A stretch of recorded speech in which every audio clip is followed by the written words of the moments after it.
All right, so here we are at another Friday night fireside. I even got a cute little fire pit that you guys can't see it, but the recording can.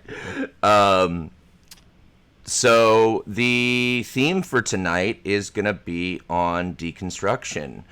Many of us have our own stories about how and why we left religion,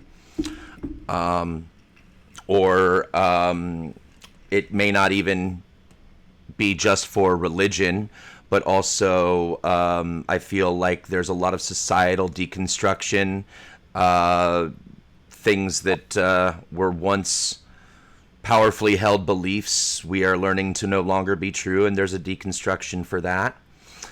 So I don't feel like it is exclusive to religious ideals, but I do know that religion plays a heavy bit in a lot of people's personal deconstruction on a lot of those things, because the things that religion taught us to be true, many of us have learned to be not true. And I'm not just talking about God or creation or biblical stories or mythos. I'm talking about racism and anti-LGBTQ issues and other things that permeate our society that can be harmful, beliefs that often come from religious influence and prior ignorance, white nationalism in particular for some of our stories. So I thought tonight we'd just take an opportunity to share our personal stories and discuss them, break them down, talk about these ideas and how we put them behind us. So I could go first, but I do know Cindy has probably the least amount of time with us this evening. So do you want to start us off and talk about your own personal story? Yeah, I can do that. So I grew up Mormon, this mainstream Mormon that's important to say in this group. Um, I actually, that's how me and Dave met. We met in the Mormon church. And I actually left the church twice. The first time I left was when I was 19, and I always say that's because of purity culture.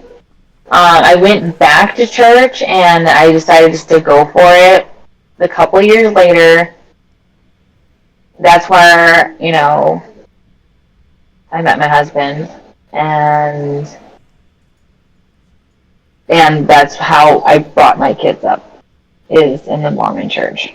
It wasn't till I always had like nuanced beliefs though. So I at the second time around, I still considered myself um, okay with LGBTQ, like people, especially since I started identifying as one. Um, and I, I definitely was kind of already starting to break down some of those racist beliefs that I was given. I never considered myself racist, but when you think about some of the stuff that I was taught, and it just kind of went, oh, that's not true. Um, then I definitely became like more like anti-racist.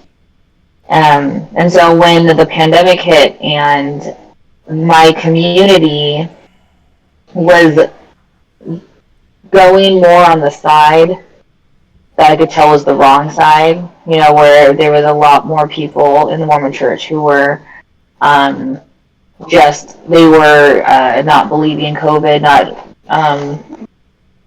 participating in the protocols, and I'm an immunocompromised person. I have multiple sclerosis. And they did not care to keep me safe or my family. Um, then it was the year of where we're supposed to study church history. And so I kind of gave myself permission to do like the deepest dives that I could um, because I was already mad at everyone, and I was like, might as well just do a deep dive. And that's kind of a weird thing to be connected. That like I had to be mad at my community before I would do a really big deep dive. I also had a little more time. Um, but after learning different things in church history, I definitely realized that the church was not true. Mainly because if I just was like Joseph Smith's just a bad person. And if there's a true church, if there's a God that is going to have a true church, He's not going to choose a terrible person to start it.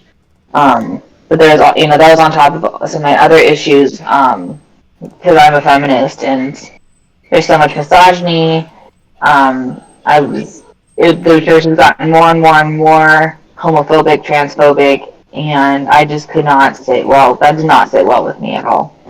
And so I was what's called chemo for a while, which means physically in, mentally out. But after one of the general conference talks, which is like general conference is when the prophet talks to the entire church worldwide. It was very, very homophobic. It was a very homophobic talk. I said, I can't go back to that. I can't show my face like I'm participating in that community that believes that and has no problem with that. So that was a few years ago. And now my entire family is out. My teenagers now say I used to be in a cult. That was their words. I never put those words in their mouth. I mean, if they're able to recognize it is what it is. Yeah. Young people are smarter than in we give fact, them like credit for sometimes. Oh yeah, for the last few years, like Kaylee she was the first kid that was like, I want to stop going. And when she did, and I don't know what came first, but she started watching YouTube videos that had ex-Mormons in it. And so she started doing like her own research too. And so she would kind of be like, Mom, did you know that Joseph did this? Mom, did you know that Joseph did that? I'm like, yeah, yep, that's one of the reasons why I'm out, But yeah, and she's really good at like doing her own research politically too, which is amazing. But yeah, she did all her own research when it came to leaving the church, and then with Malcolm, my middle kid, what got him to leave, we were kind of like, he was the last one, but I don't know, I don't know why he kept going necessarily, but when we told him he was about to turn 12, and when you're 12 and well, not turning 12, it was the year he turned 12. That's the new rules. It was the time where he was going to get the priesthood if he wanted to get the priesthood. Right. And we explained to him everything that meant. So I had Kevin explain to him, like, what having the priesthood means from a guy's perspective. And then I also told him from a woman's perspective, like, women can't have it. And that means Kaylee can't have it, and I cannot have it. No, even if we went to church, we could not have it. And so your classmates who are girls, they're not going to get it. I think, and just hearing our what we said, he's like, no, I'm not interested. And then he's like, let's go. So that's all it took. It was for him to figure that out. Recognize that it wasn't fair. That yeah, that it wasn't equitable. Yeah, exactly. Because he's really aware of fairness, and even though he might not recognize it as like feminism or anything like that, like he definitely can look at his sister and look at himself and see what's not equal and what's not right. And so that was enough for him to be like, yeah, that's not cool.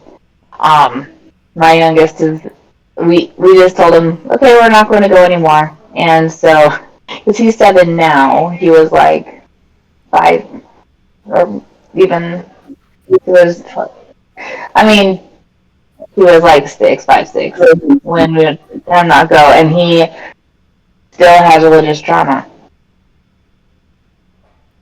So he's scared of Jesus and he's scared of God. Yeah, that might be a story to bring up later, but yeah, I remember you telling me about like he's afraid of Jesus, like he's afraid Jesus is going to come get him in his sleep, which is just like, Mm-hmm. where do you pick that one up? But Yeah. I also want to add, since you were mentioning a lot of things that you learned about in your own deep dive with what I think I'm gonna get rid of this stupid background. I think it's just making shit slower. Give me a second. Let me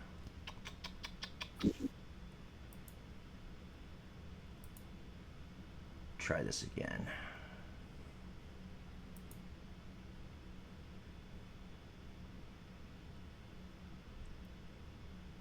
Let's just do it with no background. Y'all can see my blank blue.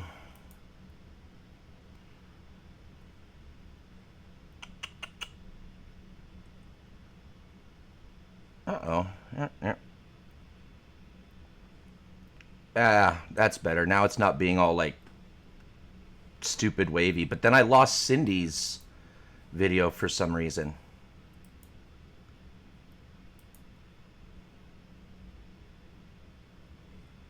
Can you guys hear me? Did I oh my god, are you kidding me? Did I just freeze everything by being God damn it.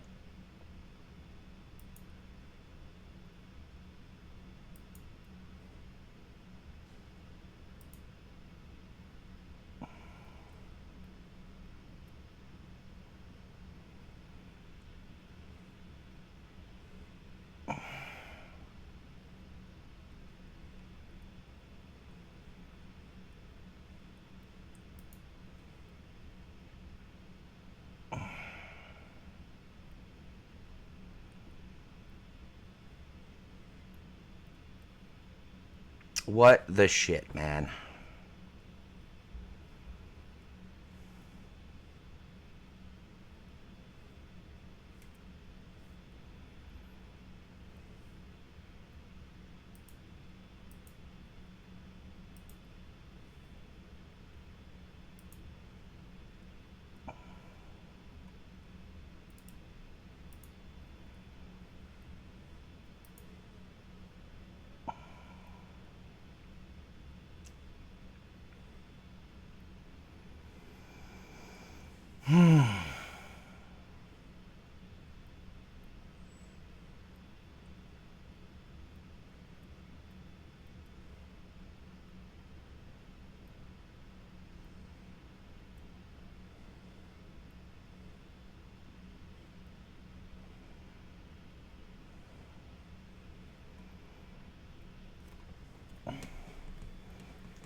Well, oh, what's going on? I'm having a Discord glitch. I'll be back with the others very shortly.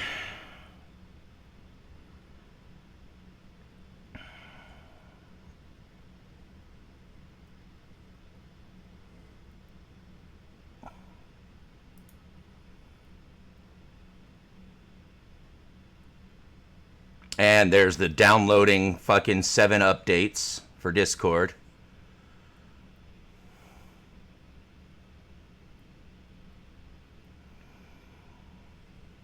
Man, oh man.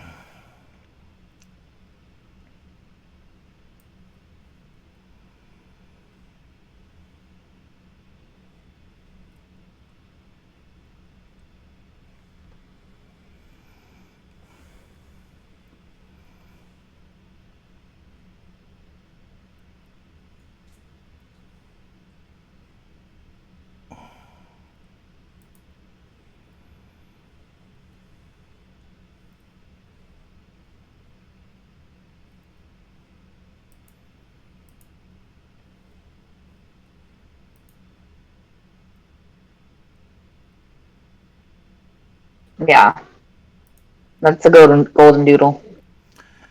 I am back if you can hear me. I can hear you. Yes.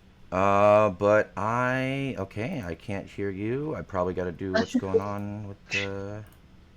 Okay. Take kisses. Uh, Love you. uh, Will you watch iCarly?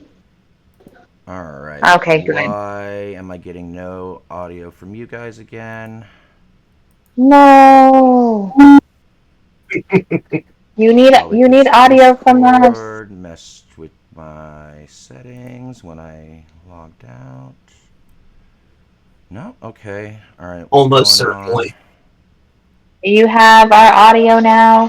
Hmm. Audio. One of these days, I will actually make this work right. It'll happen.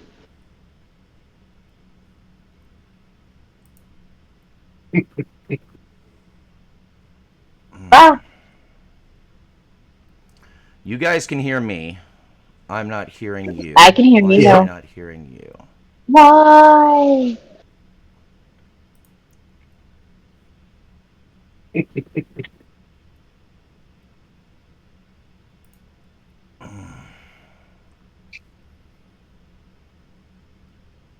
Probably OBS shit.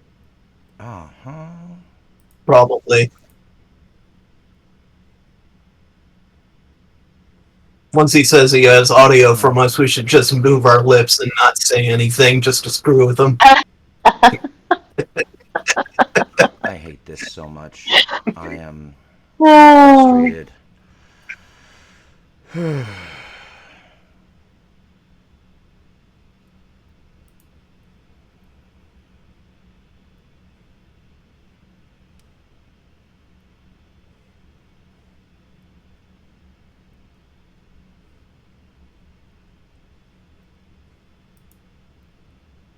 What happens if I go to loopback audio here?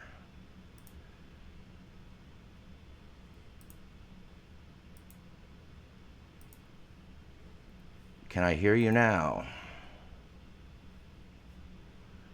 Nope, that didn't do anything. Alright.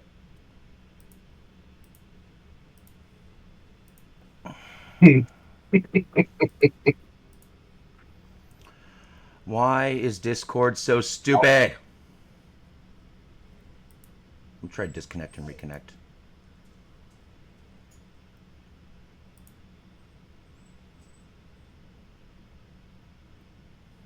Talkie, talkie, talkie, talkie, talkie. Nope. Nope. Not getting you.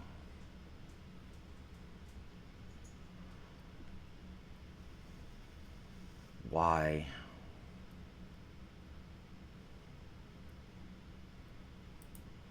I'm getting nothing from Discord. Oh, wait a minute.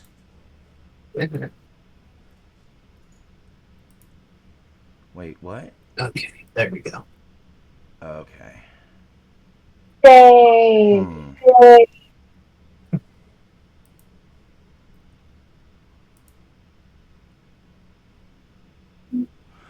Everything's working. I'm just not hearing you, and I don't know why. I don't That hear doesn't you mean it's guys. working. Oh, that's odd. Why? Why don't I hear you guys?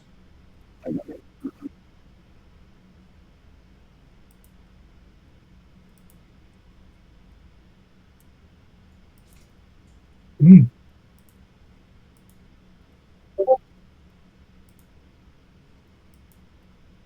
Give me a test. Check, Hey! Oh check. shit! Now I hear you. Hey. Holy crap. Okay.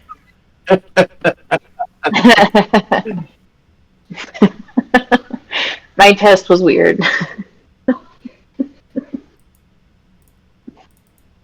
Yeah, and my volume was loud. um, yeah. Okay. It's working now. I think I have it. I am so sorry about Okay. that. You people got to watch me live unfuck this. But here it is, unfucked. Very few things can be. All right. Hey, now everything's in place. So what I was saying before I messed that all up was that I had just put the link for the CES letter in the chat. Not the CES letter itself. Obviously, that's a book you might have to buy if you want it. But there is this, and I'm pointing it out right now on the screen so people can see. I'll even zoom up a little bit because it kind of dropped down a little. There we go. Right, so this Reddit post here has a summary of the arguments from the CES letter. I thought it would be value to go through some of these things about Joseph Smith and the establishment of the Mormon Church, and how horrible the history itself is. So strap in, people. Yeah. Hey, there's the Chris. CES letter, I didn't read the whole thing, but even just reading the first part of it actually made it so that not only Mormonism went down, but Christianity also went down for me. So, yeah, it's very easy for when this stuff making sense in one context, it stops making sense in all contexts. Yeah. Mm-hmm. And there's a lot of history of the Bible I didn't know either. Yeah, it very much is a domino effect. Yeah. So, again, I'm just going to go through some of the bullet points here. The first bullet points have to do with how Joseph Smith straight up plagiarized things in the writing of the Book of Mormon. And when looking into some of those things at how the historical inaccuracies of the Book of Mormon itself, it's incredible. So part of the Book of Mormon contained passages that are word for word the same as passages from the 1769 edition of the King James Bible. In this edition of the KJV, there are italicized words. These italicized words were added by the authors to make the passages read more poetically in the 17th century English. They were italicized to let the reader know that they were not part of the actual translation from the source text. Book of Mormon is supposed to be a translation of an ancient text. So why do these words, which were added to the King James Bible in the 17th century, appear in the Book of Mormon? So yeah, he straight up ripped off the Bible in some places. And not only did he rip off the Bible, he ripped off a version of the Bible that had added extra words to be more poetic. The 1769 edition of the KJV, the edition that he owned, contained errors that were corrected in later editions, but those errors were not corrected in the Book of Mormon. So what's going on, everyone? we're kind of talking about the history of Mormonism at this particular moment. Super. So Joseph Smith translated. Cindy, Naga, what's good? Hey, Chris. Nice to meet you, Chris. I'm Cindy. Yes, welcome. Back to the points I was making. Another point that it brings up, DNA phylogenetic analysis has shown conclusively that Native Americans are descendants from Asians, not Middle Easterners or Jews. So the whole story about Nephi, Lehi, and his family coming over. You know that, wow. And propagating that. Yeah, it's definitively evident that the Native Americans came over from the land bridge from what would now be Mongolia. Yeah, amazing. And see, Mormons claim that the Native Americans came from Jerusalem. Yeah. So that was a big... Yeah, that was like, how can you can't argue DNA. Yeah. Here's a fun one. Horses, cattle, oxen, sheep, swine, goats, elephants, wheels, chariots, wheat, silk, steel, and iron did not exist in pre-Columbian America during the Book of Mormon times. Why are these things mentioned in the Book of Mormon as being made available in the Americas between 2200 BC and 421 AD? This stuff wasn't here. Yeah. Yeah, and it's another thing I have to see. Just those few things, like it's enough to go. Oh yeah, The Book of Mormon states that there were that's two enough. battles that took place at Hill Cumorah. In these battles, 2 million people are said to have died. There are no bones, chariots, swords, armor, or any other evidence of such a grand-scale battle that has been found. No roads, no ruined buildings, no art, no pottery. Compare this lack of evidence to all the archaeological evidence we have about many ancient peoples, including tribes living in the Americas at the time when these battles were claimed to have taken place.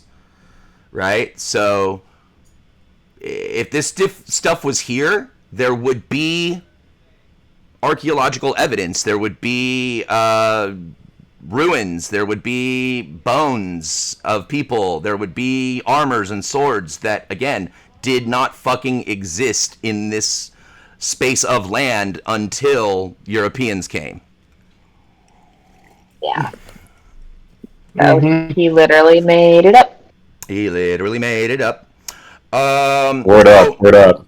I want to throw in, as an Asian person, it is super fascinating that a lot of people don't know there's a Native American and Asian connection.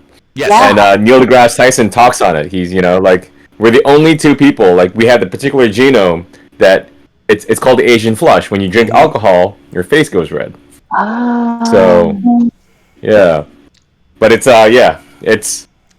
something, that's some deep knowledge, man. I love that you know that. Yeah. It's something that, I don't know if this is the... Sorry, Cindy. I was going to say that's just one of the things that I learned in the deconstruction of Mormonism. Here's one of my favorites. Yeah. Here's one of my favorite examples that Joseph Smith plagiarized the Book of Mormon. There's an island off the coast of Madagascar called Cumorah. Its principal settlement was named Moroni.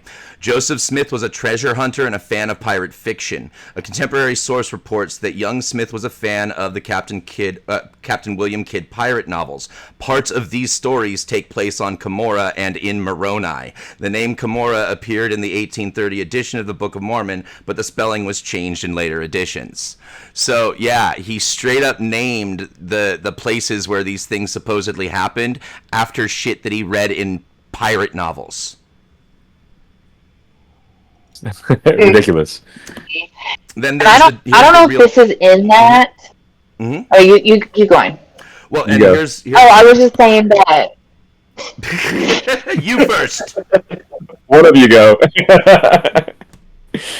Okay, and maybe we're saying the same things. I don't know, but like, one of the things that I don't know is in there is that he used to tell a lot of those stories to his family growing up, like before Mormonism was a thing. And so that kind of goes with that. But I do believe there is some of that in the CES letter. I'm just going for bullet points right here, though. It's a long ass fucking read. The bullet points are important. Yeah. Here's another one. A fictional book called View of the Hebrews was published in 1825 in Vermont, 5 years before the first edition of the Book of Mormon. It tells a story that parallels the Book of Mormon's story in striking similarity, including migrations of Hebrew tribes to America, Jewish origin of Indian language, similar battle settlements, Indian records recorded on gold leafs and buried in a hill, and Thummim, Messiah visits America, quotes entire chapters of Isaiah. Some passages from View of Hebrews and Book of Mormon are word for word identical. Yeah. So yeah, the whole Book of Mormon itself was plagiarized. Then there's also I'm gonna go ahead and skip we don't have to go into all the examples of plagiarism. Because then it goes into some inconsistencies in the translations and visions. So we have the Peepstone translation. Joseph Smith was not even looking at the gold plates when he translated them. He was looking at a rock in his hat. At times the plates were not even in the same building, but were rather hidden in the woods. The CES letter calls out, by the way, CES stands for Church Educational Services. That's why this is called the CES letter, is because a man who was a historian but also a member of the church had a lot of questions that he sent to the church educational services, and they buried it. He was just like, hey, this doesn't fit. Why are we teaching stuff that is obviously false? And they just shut him down. He claims the first vision inconsistencies. There are 4 different versions of the first vision in the Sacred Grove. This is Joseph's vision that supposedly occurred in 1820. There is no mention of the first vision anywhere until it appears in Smith's journal in 1832, 12 years after it supposedly happened, and a few years after the first edition of the Book of Mormon. The 4 accounts differ in how old Smith was, why he went out to pray, who appeared to him, a spirit, an angel, 2 angels, Jesus, many angels, the Father and the Son. It's all over the place.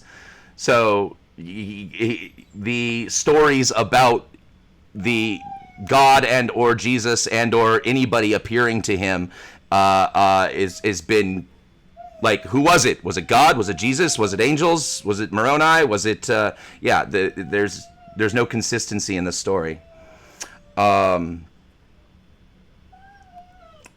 It changed based on what he wanted it believed to be. Now, the next section, after going in all of the, okay, here's just the historical inconsistencies of the story that the book tells, okay? Let's just accept that maybe it's a novel and it's not true, right? So we can take that as any other piece of fiction, but then we get into the actual problematic issues of the church itself. Adultery and polygamy. Mm-hmm. Joseph Smith had at least 34 wives. 11 of them were married women of other living men, among them being Apostle Orson Hyde, who was sent on his mission to dedicate Israel when Joseph secretly married his wife Marinda Hyde. Another of his wives was a pregnant newlywed. So he literally stole wives from his followers. Yeah. Pedophilia. 7 of Smith's wives were teenagers as young as 14. Yes. Among the women was a mother-daughter set and 3 sister sets. Several of these women included Joseph's own foster daughters. So he adopted girls and then married them.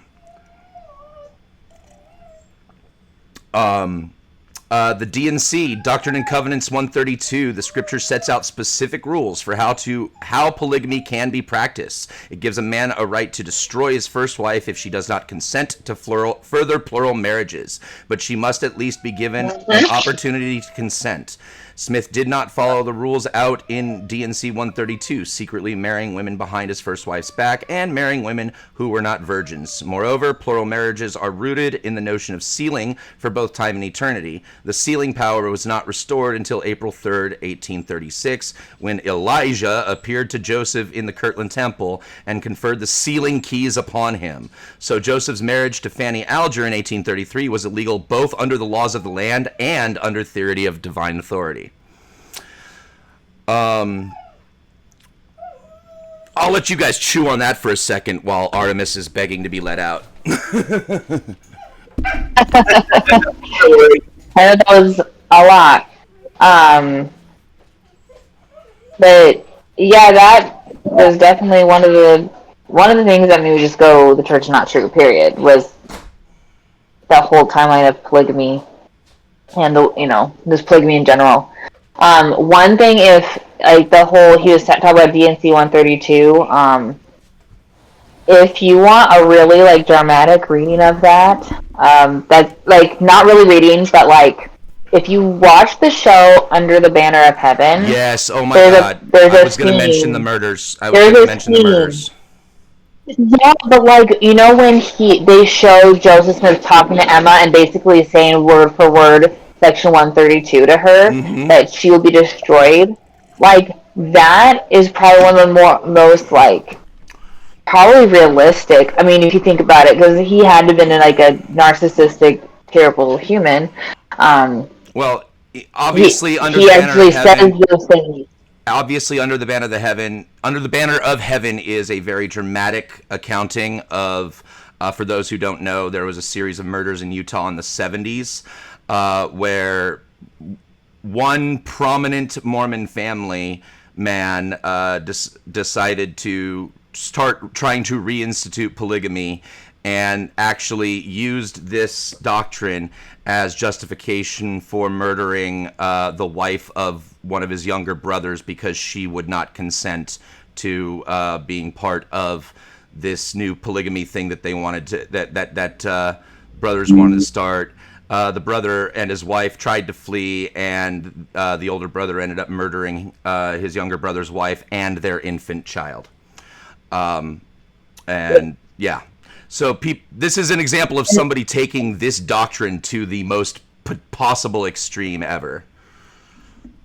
Yeah, but throughout that show, they actually have clips of church history.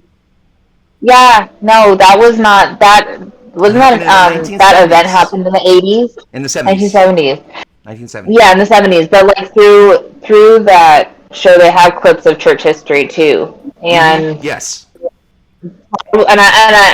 and they really are like scenes. You're like, oh yeah, that tracks, and they did it very accurately. They worked with ex-Mormons in the production of that, and the other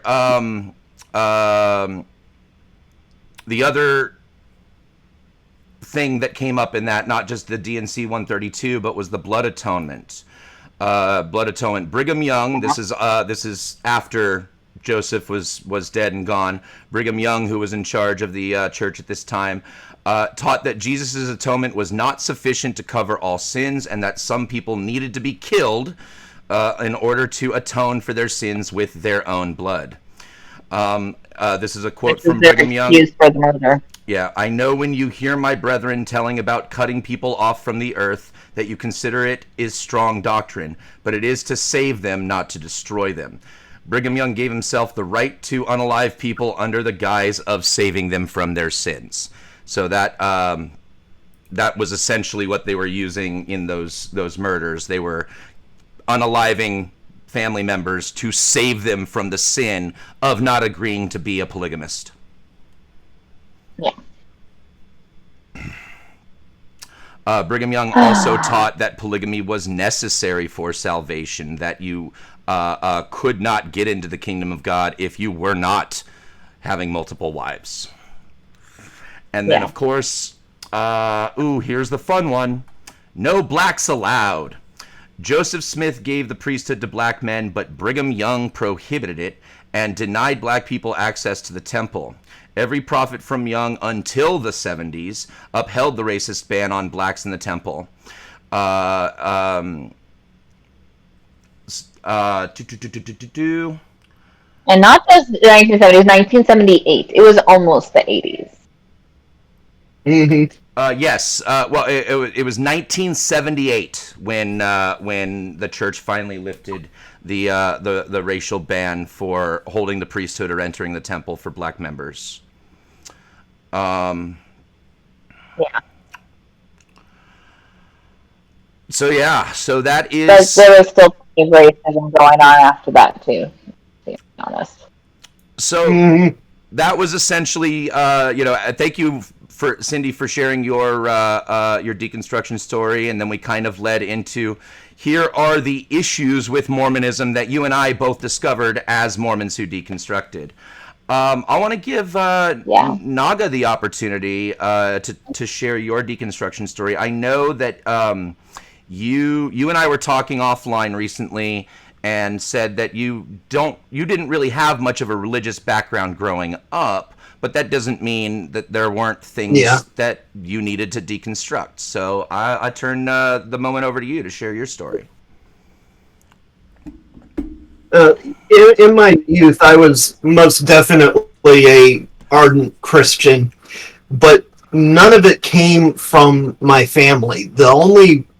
I have two aunts and my grandparents who believed, but none of them were very observant. My grandmother, originally from Germany, and for those that don't know, in Germany, and from what I understand, most of Europe, you declare your religion basically as part of your taxes, because part of those funds go to the church. But that's getting off topic into the politics of foreign nations. But at any rate, I suppose you could say that I was Methodist by birth, but I was born and raised in rural Virginia, which is very Baptist. And that is where all of my religious ideas came from, was from society, not from my family. So when I started asking questions, I encountered an inordinate degree of hostility from the church and its adherents. But when I would ask my family, especially my mother, who's been atheist since I was born and since I think her teens, and my uncle, who very similarly atheist and had been since he was in his teens, from what I understand, they would answer me. They would give me an explanation on whatever the hell I was asking. And if they didn't know the answer, they would tell me that. It's like, hey, I don't know, but this person might. Go ask them. And that kind of inevitably led down the rabbit hole of, if my family has no problem answering questions, but the church does, what are they trying to hide? Why don't they like me asking questions? So inevitably I started doing digging, and then my own life experiences just kind of showed me how shit the world could be. And I eventually came to the conclusion, okay, I still believe, but if God's real, then he's a right prick. So I started looking into various religions and kind of weeding out the inconsistencies, the hows, the whys. And again, anybody religious met those questions with hostilities, but family didn't. And after a while, I guess, when she thought I was kind of ready, my mom started asking me questions back, why do you believe this? And how do you reconcile, this established fact versus what this holy book claims? And the best I could do was regurgitate answers that I had heard. And hearing it come out of my own mouth, I realized, holy shit, this doesn't answer the question. So my deconstruction process, at least as far as religion goes, was, I think, fairly painless. The people that were there for me allowed it to happen in its own time. And I guess inevitably arrived at the conclusions that they had reached themselves, that if God is real at all, he's a right prick. I don't think he's real, but you can't prove a negative, and honestly, it just isn't worth it to me to prove that there is no God, because believe what you want. I don't give two shits until it starts affecting me in my life. And as long as you don't cross that barrier, I don't care. Cool. I wanted to respond to that, but I also wanted to tell Chris, I saw you trying to talk, and you are super quiet, not picking up your mic very very well. So let's do a quick test. How's that? How's that? How's that? Is That's that much better? better. Way better. Yes. All right, awesome. Thank you. So what I do want to say in response to your claim, like, hey, if God is real, he's a real prick. I want to say that it depends on which God you're talking about, because there are multiple God beliefs out there. I would say, like, yeah, I'm absolutely going to quickly agree with you for the Abrahamic God. The Abrahamic God, the God of the Old and New Testaments of the Bible, is self-admitted. He Old Testament even for sure. says he's a jealous and petty God. He requires people to commit genocide on his behalf. He gives rules for how to beat women and slaves and how to own slaves. So this particular God is a right prick. However, just the idea of a higher being, I am agnostic about. Like, for example, I think the most likely God that could possibly exist would be a deist view of God, a God that just created the universe, set it into motion, and then fucked off. Which I still kind of would make him a prick, but not necessarily a malicious one. He just like, all right, I made a thing, but he made it and then just let it go. Like at that point now, maybe it's just like a cosmic Truman Show, which is still a little prickish, but at least it's not necessarily directly malicious, right? Whatever happens, we're doing it to ourselves. And also, of course, there's the idea that, I mean, you just look at the vastness of the cosmos. And the likelihood, I love the Fermi paradox, right? Looking at the likelihood that life started somewhere else, but we don't have evidence of it, mostly is attributed to the fact that it's so fucking big. And traveling across it in a lifetime is impossible for most. Even like we have some theoretical concepts of technology, but we don't have the ability to harness the power to access them.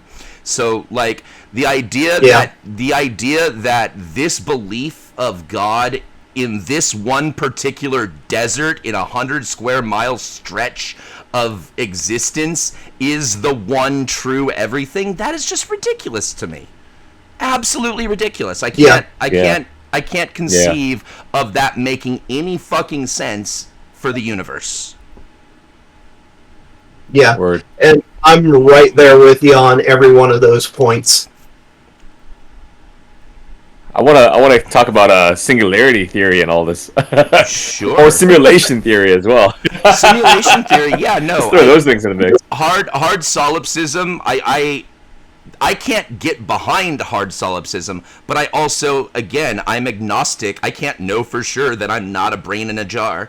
I could be a brain in a jar, and all of us are, and all of you are just simulations that my brain is being programmed to interpret from some outside source. I can't prove that's not true, but also there's not a whole lot of time and value in treating the world as though you are a brain in the jar, right? That's where it comes down. Like, we can have the philosophy, but at any time, if I were to start acting towards other people like they were just Sims, like you were just a video game that I'm playing in my head, if I started treating people like that, that would be really shitty of me. It would be. This might be the Matrix, but none of us are Neo.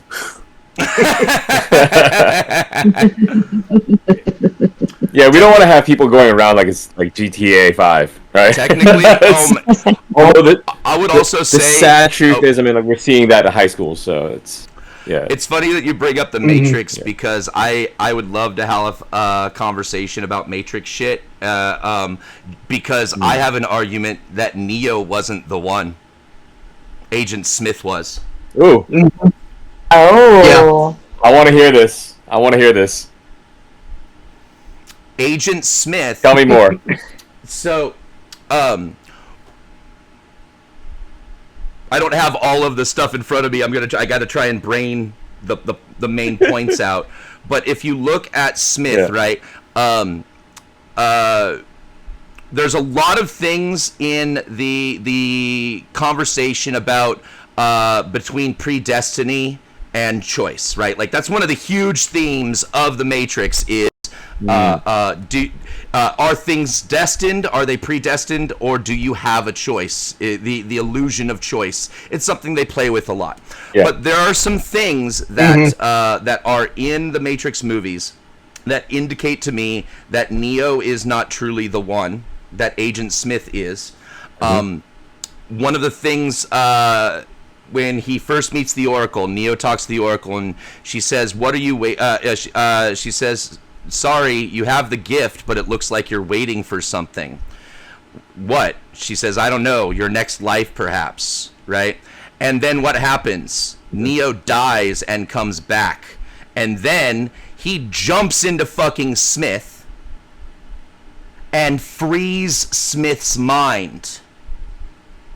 Interesting. Breaks him away from the Matrix. But the difference between Neo and Smith, Neo is still human, Smith is code. And that's why the code needs to be reinserted into the Matrix to reset it. And how do they make that happen? At the end, Smith tries to assimilate Neo, and Neo just lets him. But because Neo was plugged into the source, it was Smith's code that had to get inserted into the source, not Neo's. Interesting. Yeah. Yeah. Interesting. Yeah. That is how they reset it. Yeah, that was the resetting of the Matrix, and that they always talk about is that the way the Matrix would be reset is that the one's code had to be reinserted into it. Well, why didn't Neo just being plugged in and to the source directly, right? Yeah. Why was that not enough to reset the Matrix? Because Neo wasn't the one. It required Smith inserting his code into Neo while Neo was plugged into the source, and that's what reset the Matrix. That's a good take. Neo wasn't the one. Smith was. I had actually heard that theory as well, but the version of it that I heard actually expanded on it just a little bit in saying that not only was Smith the one, the reason Neo let Smith assimilate him was because nearing the end of their fight, Neo realized that Smith was the one. Exactly. But the reason why he became the one was because Neo's code mixed with his. And then they needed to bring it back together again. They like in another way you could look at it, neither of them were the one, but both of them are the one, right? Because the completion of their code was them coming together. They're definitely two sides of the same coin. Yeah. They are. Smith is the destiny side, and Neo is the choice. Yep. Love that. I love that.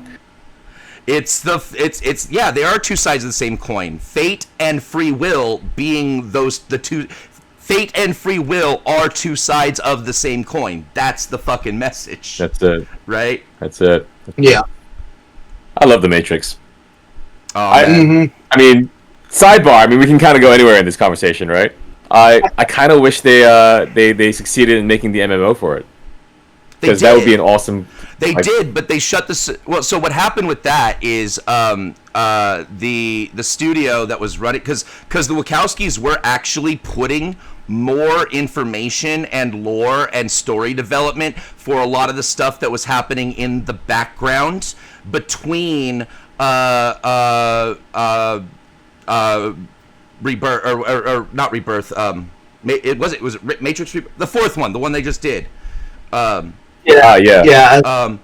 And what another thing that's interesting, a theory that I picked up on that I really liked, was that the Merovingian was one of the previous ones. He was the one. I love that. He was the one from the. He was the one from the world where it was a total paradise, where it was always a place, or I shouldn't say he wasn't the one, he was the architect, excuse me. He was the architect of the first Matrix, the one that was just like pleasure, everything good, everything freaking like wonderful, enjoyment, decadence, and that was the thing that people couldn't handle. Then, and a lot of this is actually in the Matrix Online, the MMO's lore and story. Like, this is legit. This is not me just pulling this. Like, it's in there. And then when they shut down that one, they tried like a nightmare horrorscape because the machines learned from they're not going to accept. They're not going to accept everything being perfect. So here's the second Matrix was all of the like the ghosts and the werewolves and the vampires and shit, things from your horrors, things from your nightmares that were part of the system of control. And that's I love that when you see the Merovingian and there's vampires in there and you're like, oh shit. Yeah. And then you look at the Matrix 3 through 6, right? So you had 1 was the Paradise, 2 was the Horrorscape. The Matrix 3 through 6, right? And the Matrix 6 is the one that Neo is in because the architect tells him this will be the 6th time we have destroyed Zion, and that's how he counts time, is how many times they've destroyed Zion.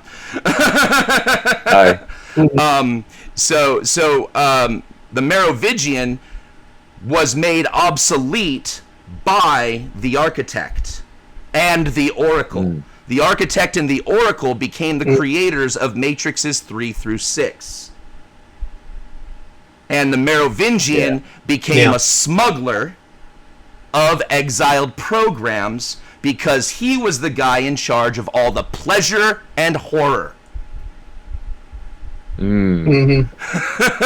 So after he was made obsolete, he started becoming an information smuggler, literally. And of course, the exiled programs themselves are also information. His business is information. He's like, and like when Morpheus asked him, like, how do you know all this? And he says, how do I know? It's my business to know. Because his business has always been about the information of the Matrix. He's just been doing it off grid since Matrix 3 through 6. Yeah.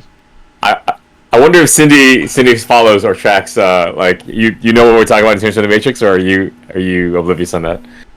It's been a while since I've seen the movies, but like I do generally know what you're talking about because I have seen them. But yeah, it's definitely really interesting. It makes me want to go. No, yeah, well, thank you. I appreciate it. Especially, I definitely want to rewatch them now. And have you seen the fourth one, the one with Neil Patrick Harris? No, actually, I don't think I've seen that one. Neil Patrick Harris plays a character named the Analyst. And so he is the architect of the 7th Matrix, and his version of control is all about psychological manipulation. Got it. That sounds amazing because I love him. Yeah. And hence so all the pharmaceuticals that he was putting Neo through.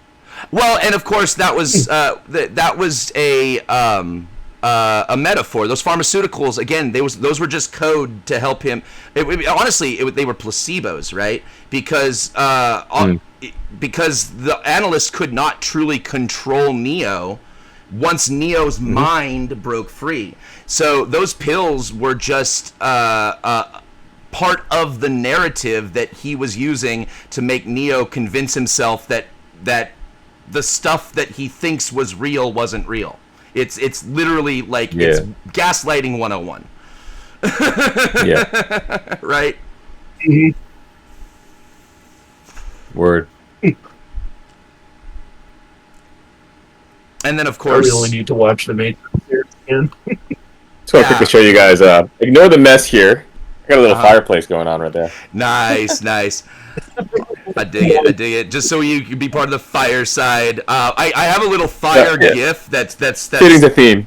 The audience can see it, but you guys can't. But I have a little fireplace GIF in the video of what we're recording. That's cool. Nice. I have to go, but it was really fun talking to you, everybody. I love having you a part of It'd be this. lovely to see you. Yeah. Yeah, nice to meet you too. All right, bye. Ciao. Later. I'm gonna make her watch Matrix 4 next. Maybe rewatch 1 first, because Yeah, she should. Well, no, 4 is a actually, bit of a mess. Let's be honest.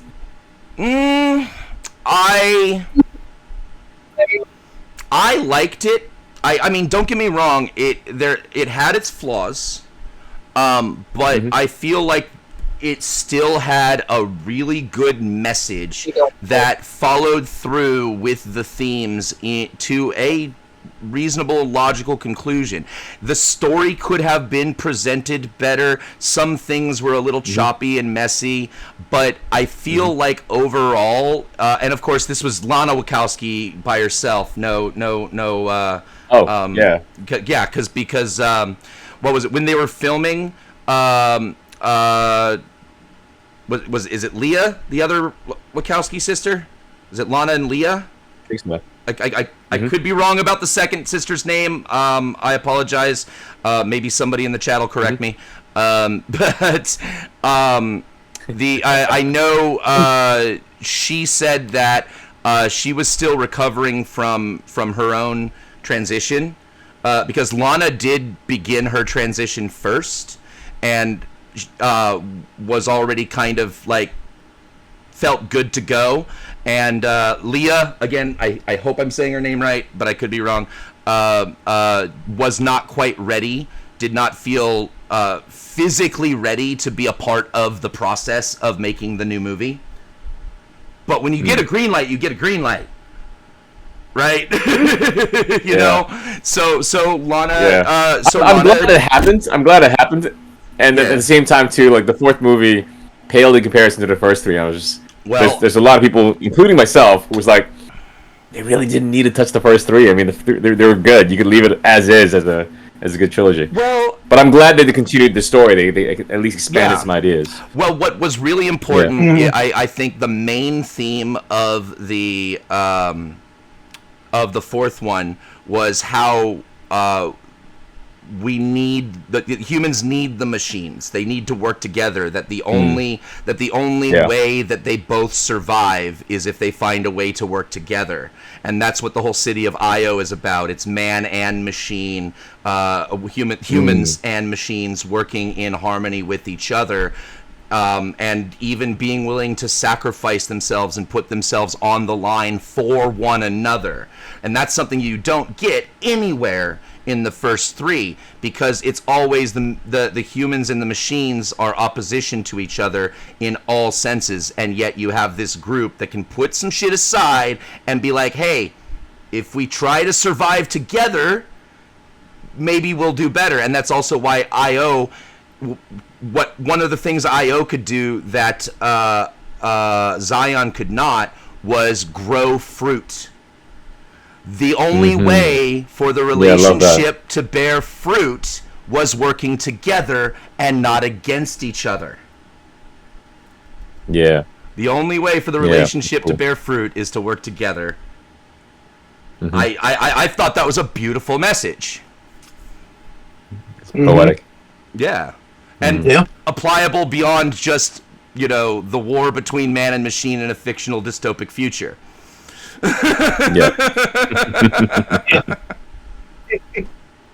To sum that up, What's good now, guys? Good to see you, bro. It's nice to see, like, I love that we're doing this on camera, by the way, because I know a lot of time we're on Discord and stuff, it's just voice, but, Yeah, I mean, it's been going good. Snap has been kicking my ass. Dude, I have not yet been able to get round 2 of silver. Okay. Which, can I share a deck with you? Yeah, totally. Okay, so, like, I have a deck which is, like, absolutely anti-meta, alright? And I found this playing Stenhouse. Stenhouse, like, kicked my ass in 2 games. And, like, I'm, like, top 6 players in Revengers, alright? He kicked my ass, and I was just like, alright, I used 2 different decks. One which was the current Agent Carter deck, and then which is like just a competitive deck, and it just has counters and counters, and then a surprise T6, which is using Shang or Gladiator or Naga Sonic, and then bringing it back with Fenris. And I'm just like, fucking, this is beautiful. Like, the curve is a beautiful curve. So, if you want me to share a deck, I can. Like, this is the deck I've been testing, and like three rounds in a row, 8 cubes. I was like, oh my god. I'll say shoot that up in DMs to him, but let's see. Let's see if we can roll back to the topic about deconstruction. And I do feel, like I said, the deconstruction conversation is not necessarily just about religious deconstruction. But Chris, you're the one person who hasn't necessarily shared a personal journey story yet here. Yeah. So, actually, I haven't shared mine. I was kind of waiting to go last because I'm so very good at going first. Yeah, love that. Love that. So I've been trying to literally give other people the space to have their stories before I take the space. So, do you have a story about religious deconstruction or even just societal deconstruction? I can. I'm happy to share my journey. I'm happy to share my journey. Thank you for that. Thank you for the space. You know, I often share that I was raised Christian, so it's a broad strokes, you know, and it was definitely a journey where I got into it through music first and foremost. Like I joined, you know, I looking for community and connection, found a youth group, and you know, and through music I was actually drawn into like, oh wow, like this is a beautiful thing, and then on a logical level, it was kind of a very self-decided journey where I'm like, oh, there's a logical reasoning to why Christianity makes sense. And that was so I'll talk about that, and then I'll talk about where I'm at now, okay? So where, like, in the story of the Bible, like Jesus, and this is talked about in the Monkey Scopes trial when they've actually put Christianity on trial, like Jesus, evidence in the Bible. I feel like I don't feel like Christianity was on trial in the Scopes trial. I don't think Christianity. I love that you know the Monkey Scopes trial. Yeah, it was the idea that honestly, if anything, it was a trial about separating church and state. I don't think Christianity was on trial. I think the separation of church and state was. Copy that. Love that. So, yeah, the fact that it was like through the evidence of the story of Jesus, it could be either three things, right? He could either be a liar, which he was congruent throughout the story, right? He didn't lie. He could be a madman. or he's telling the truth. And so I was like, yeah, you know, like a lot of things resonated and made sense for me. In saying that, my journey has been very like, I was with the church for a long time, and on a personal level, like I worship team got as deep. Dave knows the story, but got as deep as to like learning apologetics as well. Apologetics being like, oh, like we learn other religions so we can say, hey, you know. Kind of having an argument to say, look, we're sorry, but then understanding where that religion comes from, like explain why Christianity is the solution to that. I am familiar with apologetics, and that is a generous definition, but continue. Thank you. Yeah. In very vague terms, in very general terms. Was involved like with the worship team, so I was deep in. And what kind of broke for me was when I had, I'm a believer of love, and I'm a believer of like having relationships, and I'm not really with the whole you got to be married in order to have sex. Like that's misogynistic. Yeah, I don't know. That's misogynistic, confining, very like Especially I don't know. because, let's face it, this concept is applied more to women than it is to men. Women are more shamed Yeah. for having sex before marriage than men are. And one Yes. of the reasons why, if you look at the history behind this, is because they are the child bearers, and men want to make sure that it's their seed and nobody else's. And that is where that belief comes from, is the idea that it is a very misogynistic origin of I want to make sure I'm the only one who nutted in this woman. That's what that comes from. I want to make sure that I'm the only one who nutted in this woman, and if anybody else, any other man nutted in her before me, she is tainted. Yeah. But men are the nutters, not the... When it comes to reproduction, not the nutties. Not the nutted. When it comes to reproduction... When it comes to reproduction and ensuring that your offspring is yours, that's where this comes from. Word. That was my point. So So yeah. Thank you. I was in a long-term relationship, and because we broke up, like I was in a low point, and I shared with my pastor at the time, like, hey, like this happened, and I'm in this relationship, and what was really sad was he wasn't there for me, in the sense that he wasn't there. Like, I was looking for like comfort. I was looking for, hey, I just broke up. This shit thing happened. I'm feeling like really crap. Instead, I felt judgment from him, and that's when I was like, oh man, I need to like unchurch. I need to like de-church. Right? Yeah. So that's why I kind of became unchurched. And I've been going on a journey. Unchurched. Yeah. I like that phrase because I feel like that's kind of where I started as well, where I didn't necessarily feel like faith was wrong or bad, but that church sure as shit was wrong or bad. I that it was exploitative, that it was promoted bigoted ideas, and then just tries to take your money. Yeah. So, my journey has been very much more like an exploration of spirituality, really, where I'm like, all right, what? So it's interesting that I've paralleled my dad's journey, where he's very agnostic. He's very like, every religion has things that can teach you that has value. I would agree with that.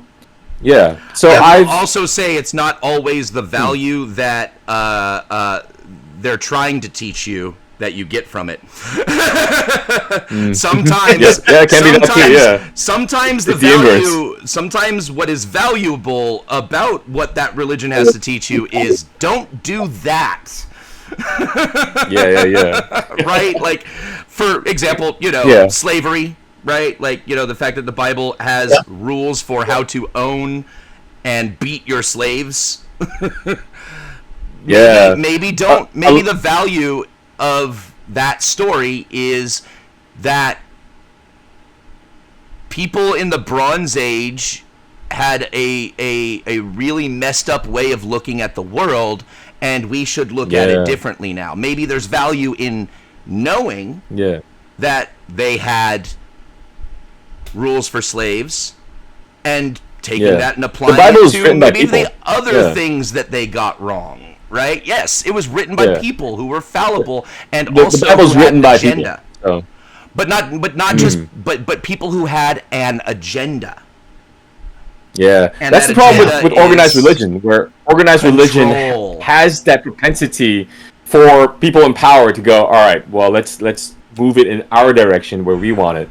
So that's my distaste for organized religion. It's a way to centralize power to a small group of people. Yeah, that's it. That's it. So that's yeah. And I can talk about where I stand. I think my stance is coming from, if I can use kind of the hippie analogy, but I'm all for like free love and like actually just connecting with people on like their individual essence. Yeah, where I stand now, I believe I have a very spiritual journey where I'm much more of like, all right, let's look at people, like every beautiful soul, for who they are, and Especially- also, Oh. I want to say like, I kind of want to bring in like there's the concept of collective consciousness, which there's something to it, where things happen, coincidences, kismet happens so often in life, where I'm like, we've got to be connected in some way. Where I've had like, where I moved from Singapore one time. This is years and years ago. I moved from Singapore and I hadn't seen a girl for a year, and I had a dream about her, and she was like, I think she's like this beautiful porcelain like Asian girl from Singapore, and she was like black in the dream, and I was like, that's really bizarre, and I messaged her. I said, hey, I had this bizarre dream, right? Like, and I was wondering if there's any meaning to you. And she's like, yeah, I started dating the bartender that I knew, who is like fully like dark Indian guy. And I was like, okay, wow, like that coincidence couldn't happen unless if there's some sort of the synchronicities in the world were somehow connected in a spiritual sense. Absolutely could still happen. That's the point. It absolutely could still happen. It could be a coincidence. Yeah. Here's my example. But I liken to some meaning behind that. Yeah, no, I have an example in my own life. Hey, welcome, Kidder Wawa. Welcome to the conversation. Hey. Oh, that is. But I have a similar thing in my own life. Like, as you know, I've shared with you that I was with Task Force 626, right? Yes. And I sometimes feel like the number 626 is following me. Yeah. Now, yep. But is the universe sending the number 626 to me, or am I just more likely to recognize 626 pops out at me when I see it anywhere? Right? Is it reticular activating system? Yeah. Like when you buy a car and then you see the car all the time. Yeah. Oh, Like ever since you saw Lilo and Stitch, it's just there now. Yeah, exactly. Well, no, and honestly, that's what's really funny is the Project 626 from Lilo and Stitch. There is a rumor, I don't know if this is true, but it was something that was kind of like talked about in the unit, that the reason why they chose those numbers was because one of the commanders of the task force was a huge Lilo and Stitch fan. I don't know if that's true. I don't know if it's true, but I think it would be cool if that were true. I wouldn't know. Apparently, I like to think that's the case. Yeah. Well,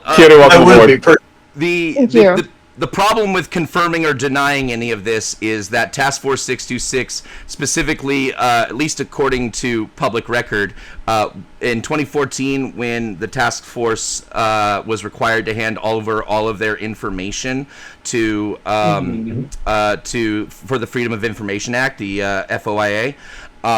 They were because after 10 years, it was declassified, and according to people way above my head, there was a computer malfunction that destroyed all of the records. I can tell you that they're not wrong. Computers tend to malfunction when you put them in a 50-gallon barrel and light them on fire. And yeah, and I remember being at the burn pit. It seems the processors are overheating. Yes, the processors were overheating a lot. when all of the fucking computers that were used as part of the operation were the computers malfunctioned when we lit them on fire. That's it. So if you go to the Wikipedia for Task Force 626, it specifically says this is all the information we have on this operation because of a computer malfunction. Yeah. You know, you're joining us in a fun part of the conversation, I have to say. Yeah. Yeah, we are. It's pretty fun. We were just talking about Chris's deconstruction journey. So since you've joined us, you can be next on deck. But no, are you? Don't know that I have. Go ahead. Go ahead. I don't know what to talk about right now, to be honest. I just kind of popped in to listen for a bit. Sure. Yeah. We could So go back cool, to so talking cool. about the Matrix too, because I'm not gonna lie, I feel like I just feel like there are a lot of things that were deconstructed for me by absorbing certain types of literature as well. Yeah. So maybe not 100. even just the Matrix in general, but just like there are a lot of things that I have read that have just or watched or consumed in the media that have just made me think differently about shit than I Dave, I'd love for this time because you've been holding out and sharing your deconstruction story. Let's go there, man. All right, Would you like cool. to share your journey? I'll take mine. Yeah. So, we kind of start at the beginning here, where Cindy began, because I grew up in the Mormon Church, and when Cindy was here, she had to dip out earlier. She shared the fact that she and I met each other in the Mormon Church when we were 5 fucking years old. Amazing. What a time to be alive. I will also share that there were. And this is something she and I have talked about together. Like, yes, we did feel some pressures of because she and I were the same age, we were in the same grade, we went to the same school, we saw each other every Sunday. They kind of wanted and hoping that she and I would get together. Obviously, she talked about her husband and her meeting her husband in Kentucky, so it didn't work out that way. But no, she and I are still great friends, of course. But there was there's a pressure from the church to get married and have babies young. And I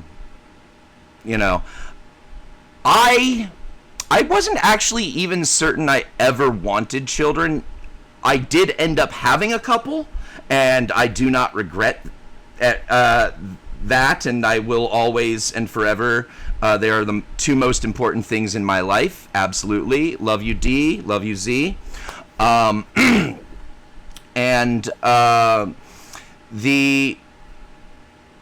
But I never really felt like fatherhood was my bag. I think I've done all right with it, but like I never really felt like that was what I wanted to do. I wanted to be married. I did get married. I also got divorced. I got married to somebody in the church. She actually converted for me because she wasn't originally Mormon, but literally right after I got married, I shipped off to Iraq for my first tour, and that was also the 626 tour. My first tour was the 626 tour, so it was a rather intense one, working with special forces and doing HVT captures and concentration. I don't mean concentration like concentration camps. I meant we were concentrating on high-value targets. But also, if you read the Wikipedia, there were some accusations about how the task force managed people that it captured. There was... Now, this was before my time. You might have heard about Abu Ghraib. Abu Ghraib was Task Force 121.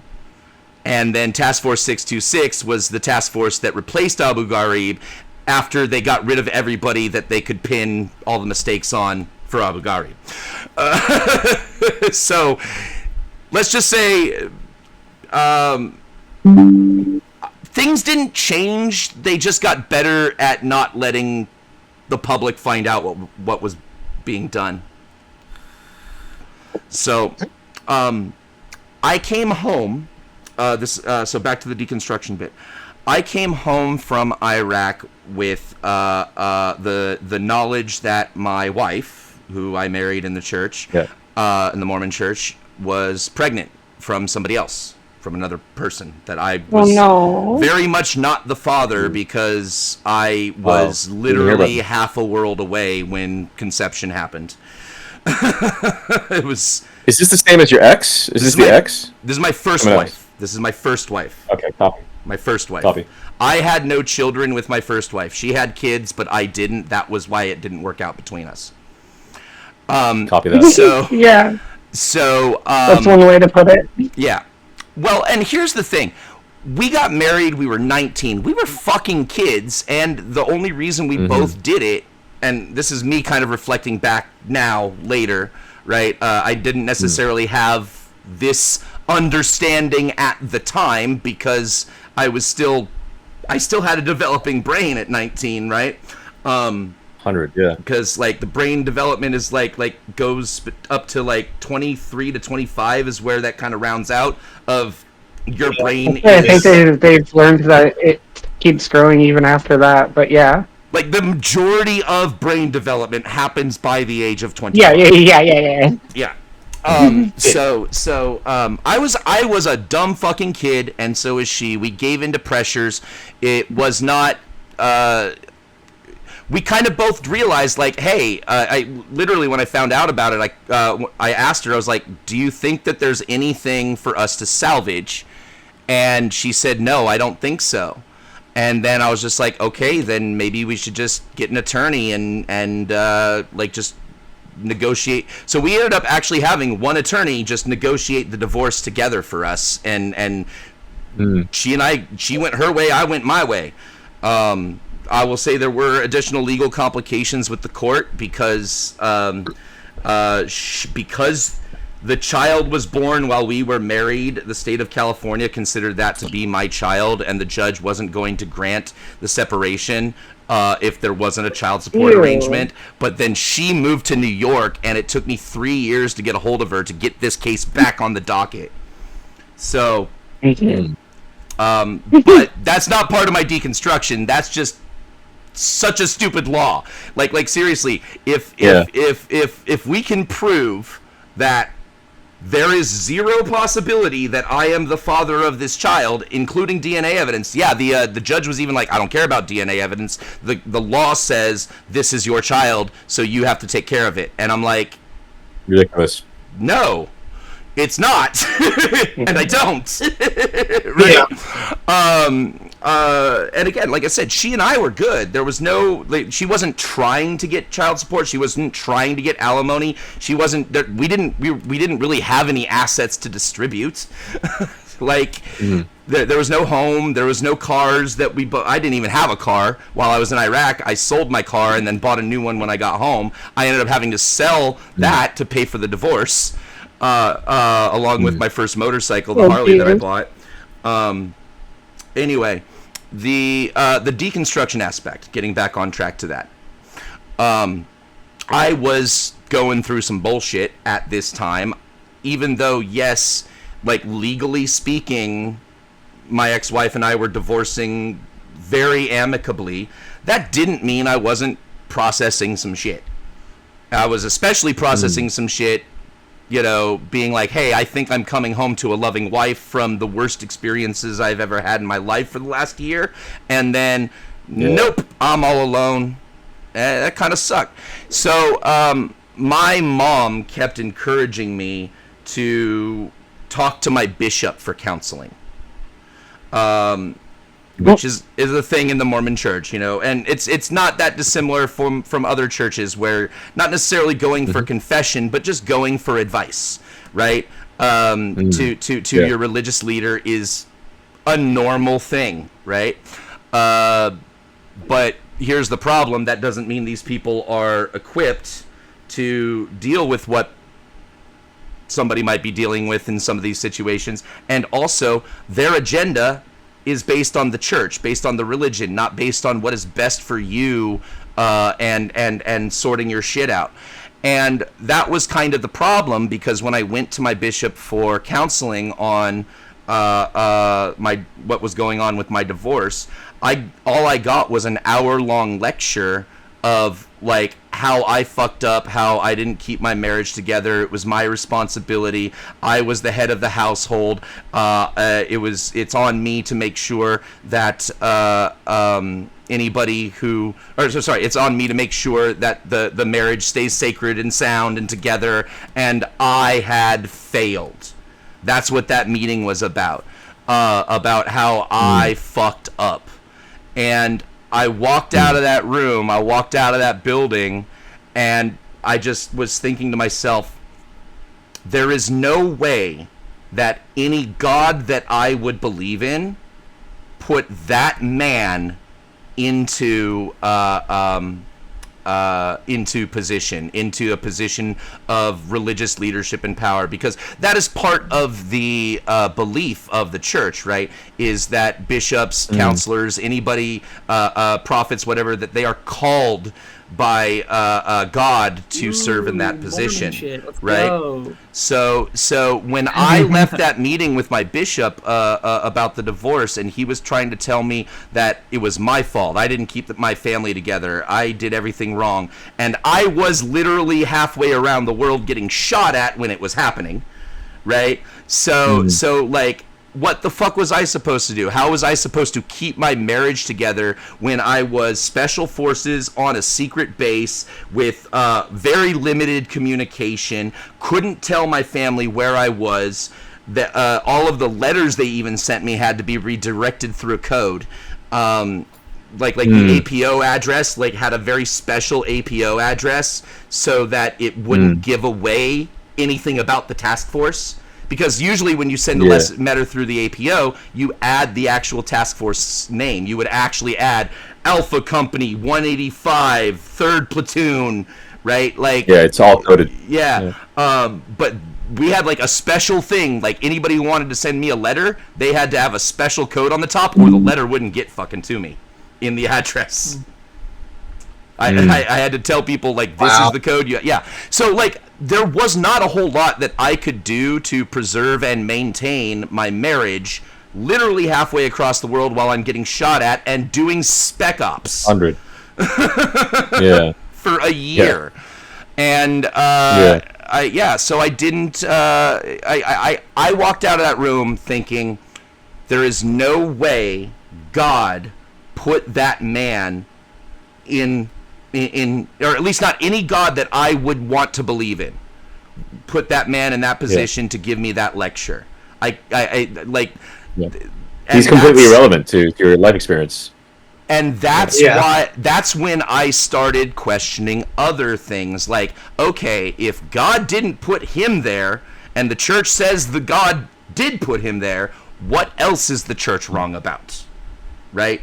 That was kind of like the spark of my deconstruction of leaving the Mormon church and just being like, the church tells me this man was put in his position by God, and I don't believe that.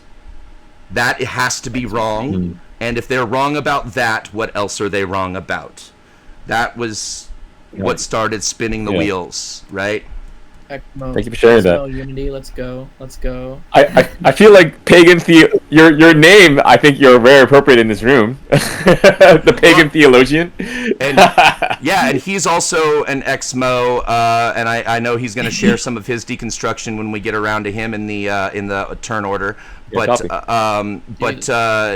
he also Brigham, the pagan theologian, believes in pagan spiritual ideals. He is not atheist.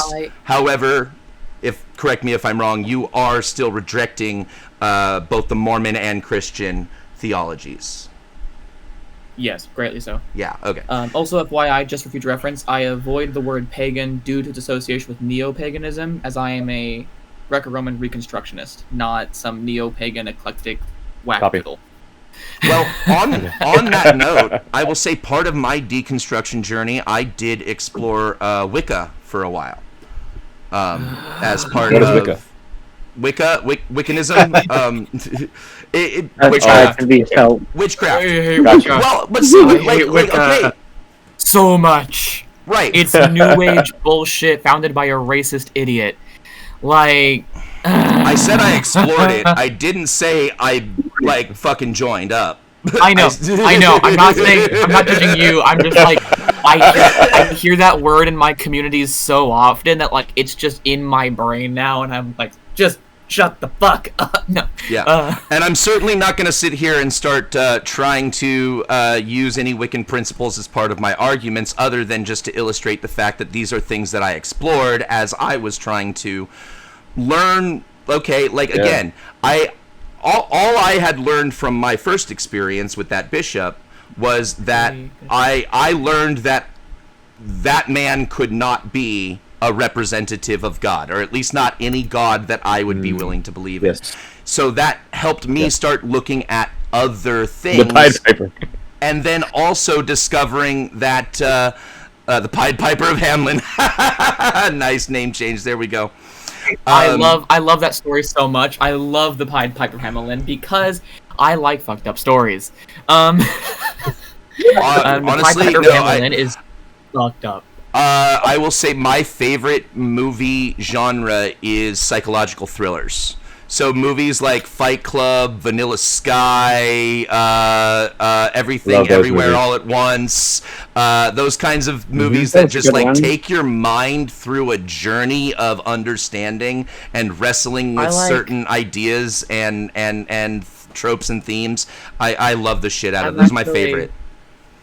I'm actually working, whenever I have it a little more synthesized, I will I'll post some stuff because I think y'all appreciate this. But I'm actually working on a psychological / analog horror like bit right now. That's based around the Pied Piper of Hamelin, actually. Cool. I love the Pied Piper story so much. Like it is weird. Like I try to push it back in my conversation, but I think you'll find that like my hyperfixation is legitimately this story.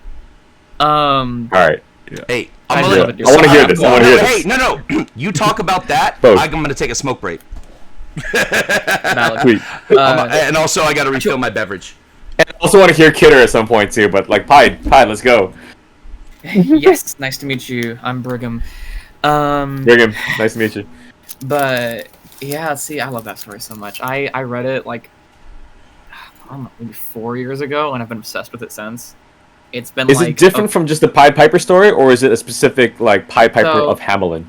The Pied Piper of Hamelin is an old legend of this man who, in the town of Hamelin, he played the flute and had the ability to, with his music, I'm trying to put this in a way that's not super triggering. He would lure children out of town, presumably to murder them. And he was doing it out of vengeance against the town because he felt slighted by them. And I don't know why. I do not know why, but I loved the character of the Pied Piper of Hamelin. It's weird. You sound like a bard. Up, and it's just he's like a demonic bard, and it's just fascinating. Like it's just. Yeah, it's amazing. And then of course I like to make. A while back I made a joke.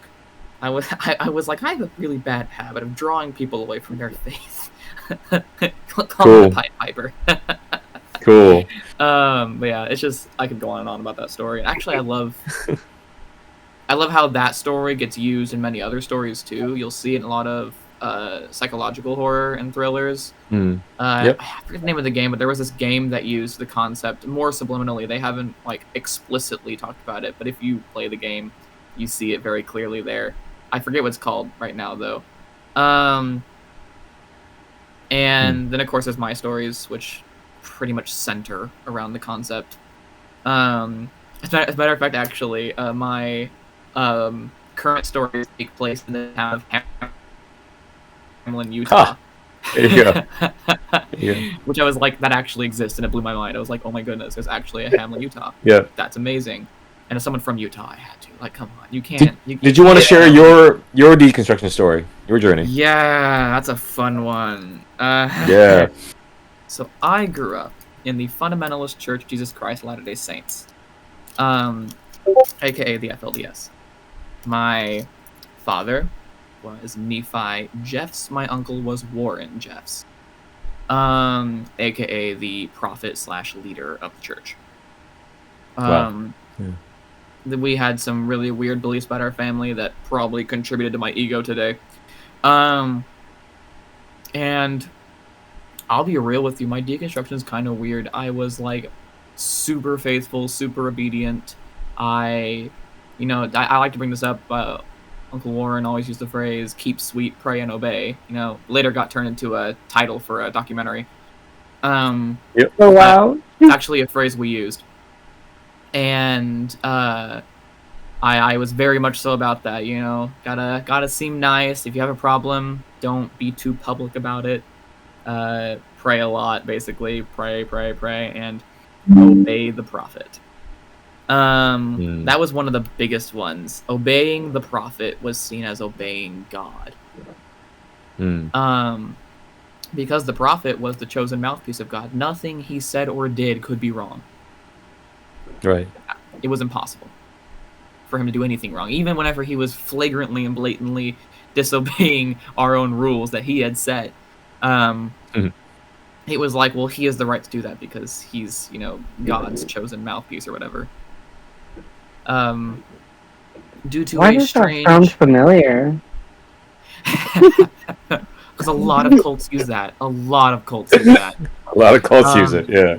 I mean, just look at, what was it? I forget what it was, but there's this church based out of Korea that has this woman that they worship as Mother God. They used to have another leader, a man who they called Father God, but he is now dead. It's also kind of just how the American government works. Talking on my gum, goodness. That was perfectly timed. No, the reason I'll be real, I choked on my gum because that comment took me off guard. I'll be real with you. Lately, I am so disconnected from politics because I frankly got tired. That whenever someone says something overtly political, it just takes me off guard right now. I'm just like, wait, what? We're here again? I'm so sorry. No, it's fine. It's something I should probably think about a little more. I just don't because I'm tired. I understand entirely. Yeah, right. Heard. Real. And but anyway, what I was saying is due to a series of uncomfortable and strange events involving my marriages. Important note, whenever you hear me talk about weddings or whatever, we practice let's say 3 very interesting marriage practices. 1, practice placement marriage. The prophet chose who married who at all times. Marriages were ordained by the prophet, which is stupid as shit. 2, plural marriage. Polygamy was divine mandate from God. Men, in order to become gods, had to have at least 3 wives. Right. And 3, and probably the most disgusting of our practice, actually, not the most disgusting thing in practice, which is really shocking to say, is child marriage. It was common for children as young as 12 to get married. I myself had my first marriage at 14. My wife was 12. And it was it's disgusting. But you're just kids. You don't know the world yet. Yeah, right. Like we didn't know what was going on. It was just freaking Warren saying, "Hey, dudes, you 2 get married now." And the temple ordinance is what they called it. It's basically just a ritual for marriage is really weird. Like certain parts of it, I like the symbolism. Like the first half of it is really nice. It has this beautiful symbolism to it, and that's like the original. That's the original marriage sacrament or celestial marriage sacrament. And ordinance. Why the sacrament's one thing, ordinance. And then there's the second half that gets like really weird and gross, and I'm fully convinced it was just made by pedophiles. Absolutely. And it's just like, and also when I did research, because I still do research in Mormon history and that kind of stuff, and it's just like a fascination of mine. I find no reference to that second half of the celestial marriage ceremony until the former prophet Rulon Jeffs. So it's a very much so modern thing that we just made up, despite claiming, as fundamentalists, the belief is that the fundamentalist church is the one that's keeping the traditions and the one that's not straying at all. As a matter of fact, one of the big things is that we look at the mainline church, which Sapper was a part of, or Dave was a part of, and we'd look at that and be like, no, they changed things. They don't practice polygamy anymore. They don't have the original endowment ceremony anymore. And it's just like it was considered ew and evil. Like we don't have just screw y'all. Just fuck y'all in particular. And so, but yeah, after some interesting things related to my weddings, and I questioned our practice of child marriage, I was like, yeah, we weren't ready for this. What's going on here? I was thrown into like fucking battlefield, basically. And I questioned very publicly, to be totally frank with you. I questioned in the middle of sacrament meeting. Like literally asked the question to Warren right after passing the sacrament. Which that didn't go well. What did you ask? I asked why on God's green earth, roughly translated here, why on God's green earth we're marrying up children, because I could say from first-hand experience we weren't ready. That there was no way that Heavenly Father would plan this. Yeah. Well, Speaking after I truth. refused to, and I quote, repent, I got exiled. Lost family, home. Oh, you already started your deconstruction? I thought you were just talking about Pied Piper shit while I was gone. I ended that Yeah, one, and Chris encouraged me to talk. That's fair. That's fair. Yeah, we're in the beginning of this. Yeah. I do want to say, while I was gone, you'll never guess. So I did a snap and ladder, and you'll never guess who I matched up with. Fucking Wally. Wally Cancela, the guy who's helping us with the graphics T2. for the Marvel 5e stuff. Yeah, he's the T2 leader. Heck yeah. I just randomly matched with him on ladder on the smoke break. He won because he Wow. fucking played Galactus. Otherwise, I would have had him. Well, are we all on Snap, by the way? It's no. just you, me, and Naga. No. Okay. I know. I'll be real with you. Anyway, so One day. continue talking about your thing. I just thought it was really cool that I randomly matched up with a fellow team member who is also somebody who's helping us work on another project. That was what I wanted to share wild. really quick. I thought that was really cool. Shout out to Wally, who is helping us with the graphics on the Marvel 5e actual play that we are working on right now for Sputter Media. So just want to give a quick heads up to him. And yes, you kicked my ass by playing Galactus, you motherfucker. Anyhow, Back to after Pied. leaving, I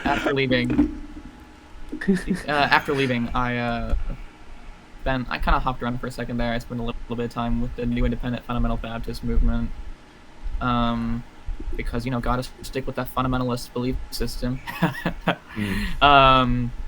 Later moved on to a very specific interpretation of Islam that I'm a little ashamed to mention. And that was my last really fundamentalist belief system that I ever really bought into. After that, I had some very personal experiences that kind of shook my entire view of things. And spent some time just ignoring religion. I would call myself a deist, but didn't really think about religion, didn't really care about religion. And then came out the other side as what I'm gonna call a weird mix of an atheist and a polytheist, which sounds really contradictory, I know. Let me explain. I don't literally believe in the literal existence of these different divines. I do believe something divine exists. I don't claim to know how it works or how it's defined. I mean, how can a human understand the divine? If it really is so far outside the physical universe, how are we ever to understand it? Well, easy, because we conceived of it in the first place. I'm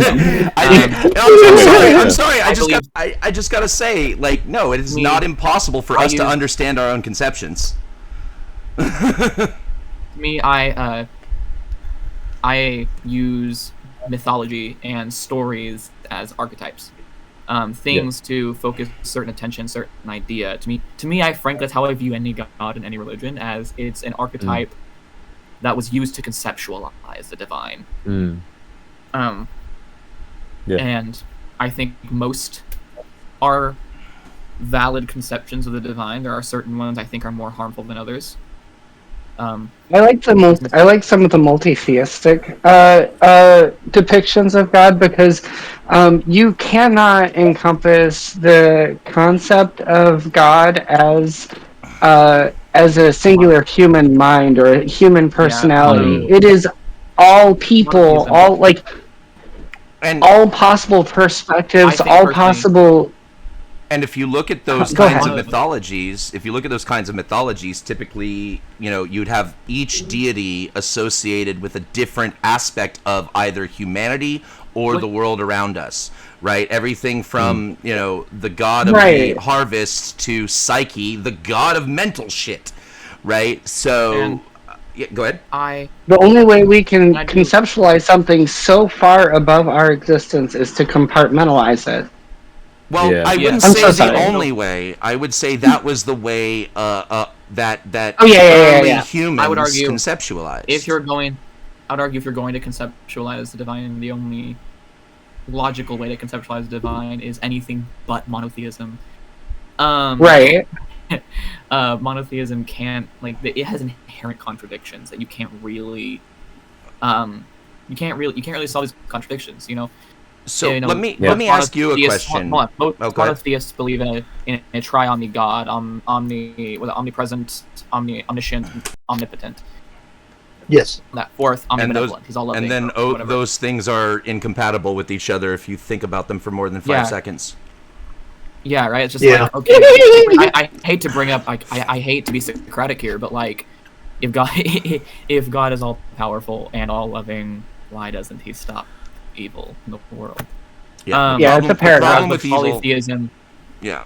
With a polytheistic framework or an archetypal framework, one can just be like, oh well, they don't get along, therefore there are going to be problems. Let me ask you a question. And also divine specialization just makes things make more sense when you try to figure out how the universe works. Whereas one god doing everything, you're like, this doesn't mirror reality. Or thinking about those multi-theistic gods, like you said, they're too busy arguing, and we're too small. They forget that they affect us sometimes. They forget we exist. Exactly. Don't care. That too. Or that. Let me ask you. Misanthropic view of things. Let me ask you a question though about your views on polytheism, just so that I have an understanding. Okay, so you said Greco-Roman. That it's the Greco-Roman pantheon that you. I specialize in Greco-Roman pantheon. Ascribe to. I don't know if that's the right word, but Greco-Roman pantheon, and I do also use folktales and legends occasionally when I because I do archetypes and stuff. So, but if I'm using a pantheon, it's Greco-Roman. So just for a basic understanding, you don't think Zeus actually is the thing controlling lightning in the world, right? No. I mean, but the valid question for understanding the baseline of where your theology goes with this. He is an archetype to explain the concept. Right, but we now have way better scientific understanding, and we know how ionization of the air works, right? We know how it works. This archetype personifies it. Sure. Okay. So mental construct to idealize it, to put it into art and expression, to view the world and have an understanding of ethics, morality. Use it for stories. Right, but the same guy turned himself into a swan and raped a girl. So make square that circle. Have you met wild birds? An archetype for morality. If he is an archetype for morality, that's part of his story. Just because he's an archetype for a moral system does not mean he's not the archetype for immorality. So I want to be clear. My archetypes, the way I view them, they don't have to be good. I don't view the idea that they need to be good beings or something like that. Are they worshipped? That's simply unrealistic. Are like do you I don't worship do you them. feel like you would worship them or just again use them No, as an archetypal example of one thing or another? So Gladly, but I don't expect others to. I don't expect others to worship them, and I don't. Sure. care. I could choose to worship certain of them. I would never even think about going anywhere near Zeus, just so we're entirely clear. I would touch that one with a pole made of shit. But and honestly, the reality is you go real deep into most of the Greco-Roman pantheon, and you're going to see similar stories for that with most of the gods. They were not ironically most very of the male good people.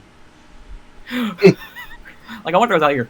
I think it's just men, like, kind of confessing their own problems. Because it's like mostly the male gods having problems. Fair, but then Some projection there. you can also Athena look was a at prick, how... but, like- Yeah, Athena. Oh, Athena was horrible. She like the whole Medusa thing.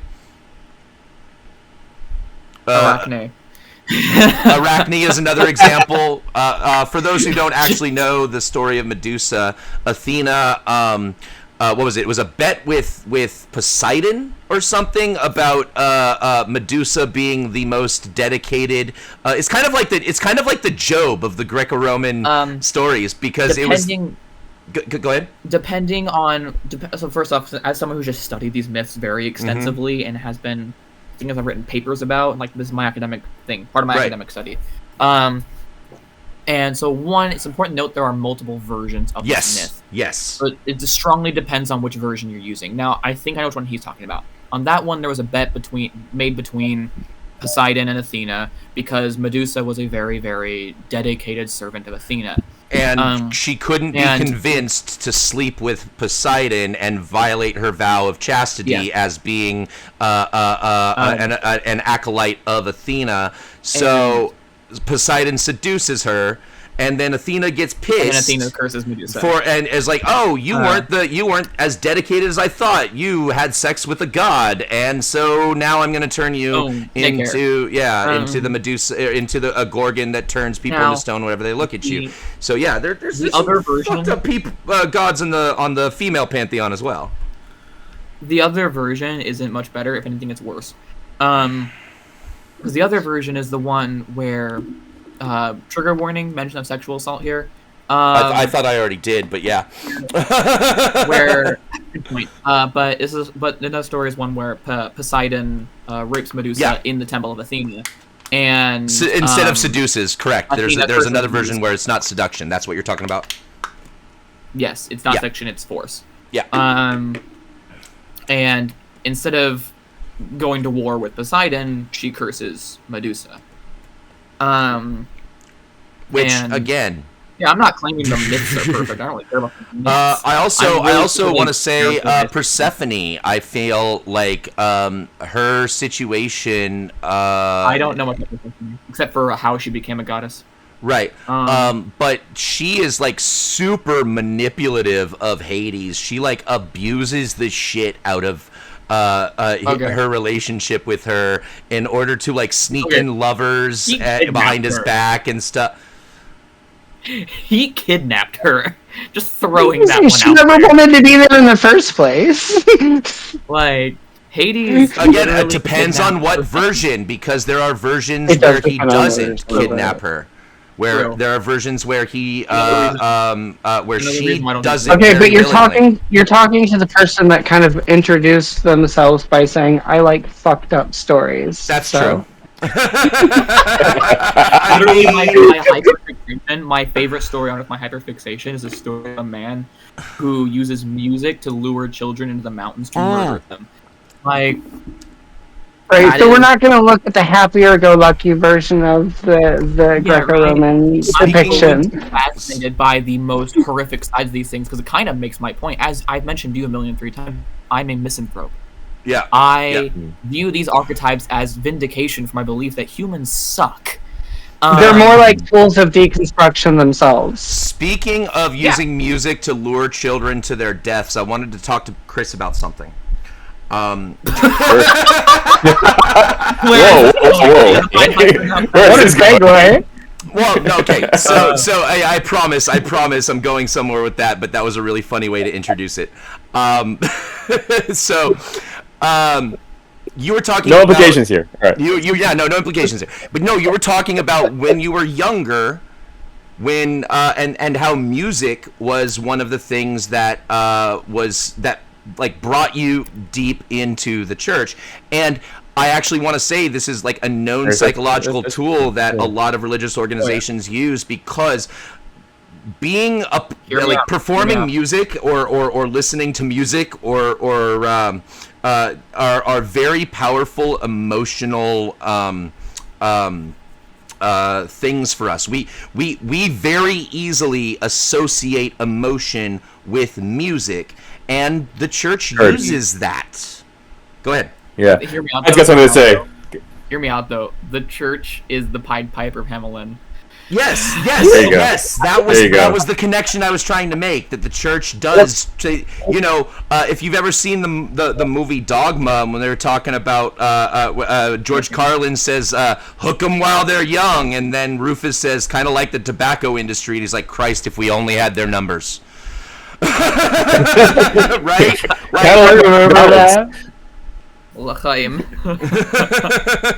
So yeah, no, but no, I wanted to point that out because you mentioned about like the music was one of the things that drew you, that brought you in, and I'm saying that was by design.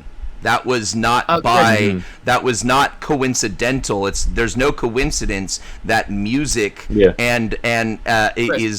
a very powerful tool for religious organizations to make people feel the Spirit, right? Some people take it really to extremes where you have like the Pentecostals who do the talking in tongues thing, where like they claim to be like literally translating the ancient fucking hilarious bullshit of Babylon, speaking in tongues, interpreting which tongues, is not a real thing. Like the actual Tower of Babel is very obviously a fictional story. I do have a question for Chris. Go ahead. What church were you a part of? Oh, so I mean, quick recap. No, quick recap. Oh, that was you, Naga, who said Methodist. That's right. Yeah. I mean, so like I'm much more spiritual now, I would say, than in any way churched. I came from a Pentecostal background. Funny that you say that, Dave. Yeah. And the words that they, the words that Pentecostals would describe is they move in the Spirit and based on the Word. I liken it to like the party Christians, really, because a lot of creatives, a lot of performers and dancers are Pentecostal. But yeah. There's a lot of things that are flawed, for sure. Y'all are saying that you're in the Spirit and you're moving in the Spirit. Kelly. We said the same thing. We said the same exact thing. You're on camera, man. Move in the Spirit based on the Word, right? Spirit by smacking that ass. That's what Kidder's doing. In the Look at that. It's actually not that fat. It's just this fat, but it is still pretty fat. It's literally the fanny pack. It's literally the fanny pack. Oh my god, she's wearing a fanny pack. Yes, mud. That's a lot of fannies. Mind out the gutter. Mud. Oh, I see it. And then there's this one. There's the Arabic's coming out. Say hi for me. I know she can't hear me because you got headphones on. Dave said hi. Hi. I just hit you in the face. I'm so sorry. Assalamu alaikum. Yeah, she says hello. You guys are so adorable together, by the way. I love you too. But actually, I have you on the second screen if you couldn't tell, because I've been in Rocket League training so that I have something to do with my hands while I talk. By all means. Now it's important to know, FY, so finish off what I was saying earlier. Actually, go ahead. I never. Yeah. I'm not going to go into details in this one, and if Dave remembers, he'll know what I'm talking about. I do still have some, let's call them more fringe beliefs. Some stuff relating to, there's some stuff relating to how I view my mental health. And yeah, but I think you can only have one output at a time. One sec. Kidder, can you mute while you're talking with her? Cool. Continue. Sorry. Go ahead, Piper. Yeah, like things related to my mental health and how I process it and how I deal with it. specific scientific, some might call it pseudoscientific, some might call it pseudo-spiritual or whatever. Which, frankly, given the public image and the organization that has a monopoly on the subject, is perfectly valid of a conclusion to draw. And I have to give this preface because every time I say it, I get some weird comments, and I always have to give this preface now because of the fact that there is one organization that has a monopoly on this subject and it completely butchers it in the process. But there is an independent field of this subject that doesn't do the same shit. We're off minding our own business over here and like, screw y'all. We're gonna pirate your books and figure out from there. I mean, if you're talking about the FLDS, I mean, the main. I'm talking about Scientology. Oh, Scientology. Okay. Oh, Scientology, yeah. Because I am an independent. That is just, yeah. I am an independent Scientologist. I don't adhere to the church at all. I think the church is bullshit. Define Scientology for yourself. Define Scientology. Yeah, I understand Scientology from the Scientology. The author. Yeah, go ahead. L. Ron Hubbard. Of course, you know L. Ron Hubbard, don't you? Yeah, fictional writer. Yeah, it's the field of study. Support. No, L. Ron Hubbard wasn't just a science fiction author. He was also an actual scientist. He just commonly got discredited because he also liked fiction. Right. Also, his methodologies were flawed. Yeah, we can get it some other time. I frankly don't have the desire to debate his methodology. Oh, good. That's fair. Yeah. I do in the future. We'll fully want to get into, just not right now. Sure. I would like to get my notes together for that one. I actually have notes for that one already because I've had that conversation before. And anyhow, so yes, it's like it was a field of study founded by L. Ron Hubbard. And I want to be clear here. I know L. Ron Hubbard was a flawed man. I do not uphold him as some kind of prophet, basically, like the Church of Scientology seems to do. I also tend to focus less on the fullness of Scientology and more on just Dianetics, which only concerns itself with the first four dynamics. We don't really deal with the more abstract, out of the human experience. Dianetics simply deals with the human experience. Deals with, the four dynamics are the personal dynamic, the family dynamic, the group dynamic, and the mankind dynamic. And that's all it deals itself with. Now, Scientology goes beyond that and into some stuff above that. Deals with like the seventh one being spirit, which only applies if you believe in spirituality. But there are Scientologists who don't believe in spirituality, so it gets really weird. Like, how do you define the seventh and eighth dynamic if you don't even believe in spirituality or God? Because the eighth dynamic is the concept of infinity, typically perceived as God, as some divine figure or whatever. Which is part of my problem with the church, is that they don't outright do it, and there probably are atheist members of the church, but part of my problem with the church is that they really hammer home with the theologizing of the eighth dynamic. Whereas you don't necessarily need to perceive of it in a way that's inherent to a god or whatever. You can just there are many ways to define the concept of infinity. Like, it's a pretty broad concept by its very nature. Maybe a little weird. I know infinity's a huge concept. Wild. I know. But the seventh dynamic, spirituality, that one can be wholeheartedly tossed out the window if you don't really believe in spirituality. In my opinion, that's like the least important. Yes, I do believe that, here's influence. If I may respond to that about the spirituality aspect, I don't have a problem with the concept of spirituality, but I can't help but, like, when there are scientific things that I know are better explanations. There we go.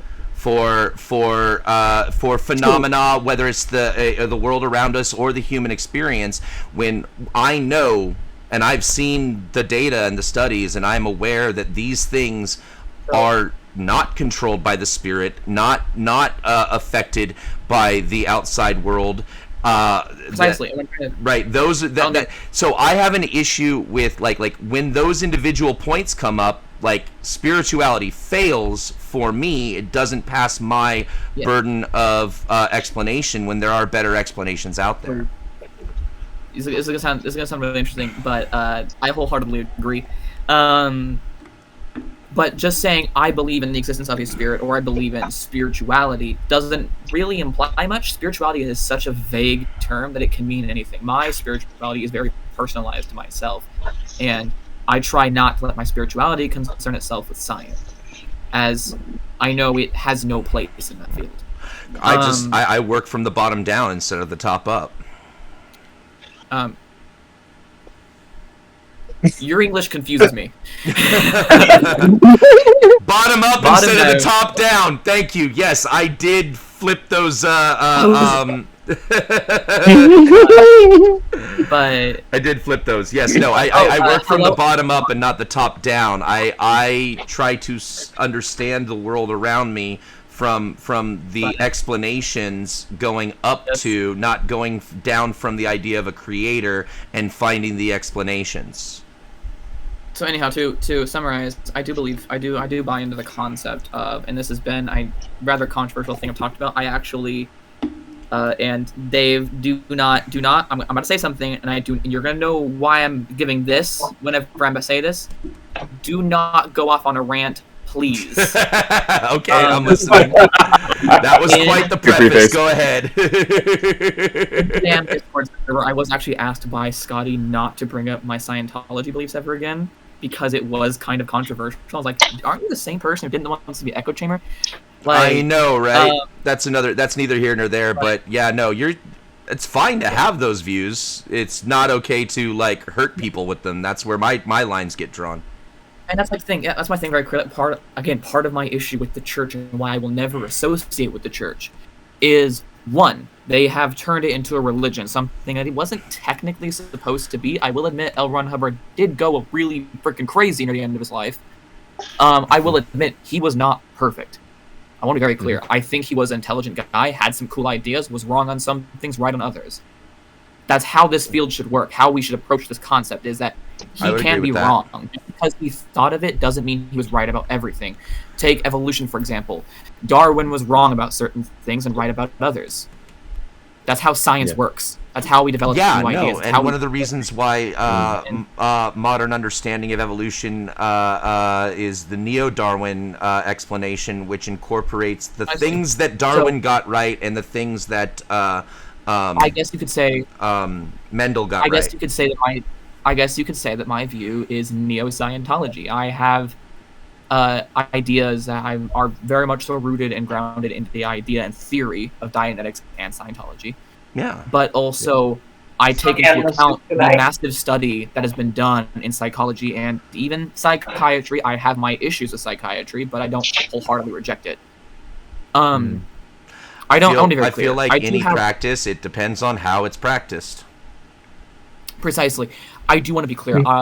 If we discuss this further, which sounds like we're going to, I gotta bounce in a sec, but hey, you're going to hear a lot of skepticism out of me when it comes to psychiatry, and it's not because I'm a Scientologist. It's because I've had personal experience with the field that has led me to distrust it. And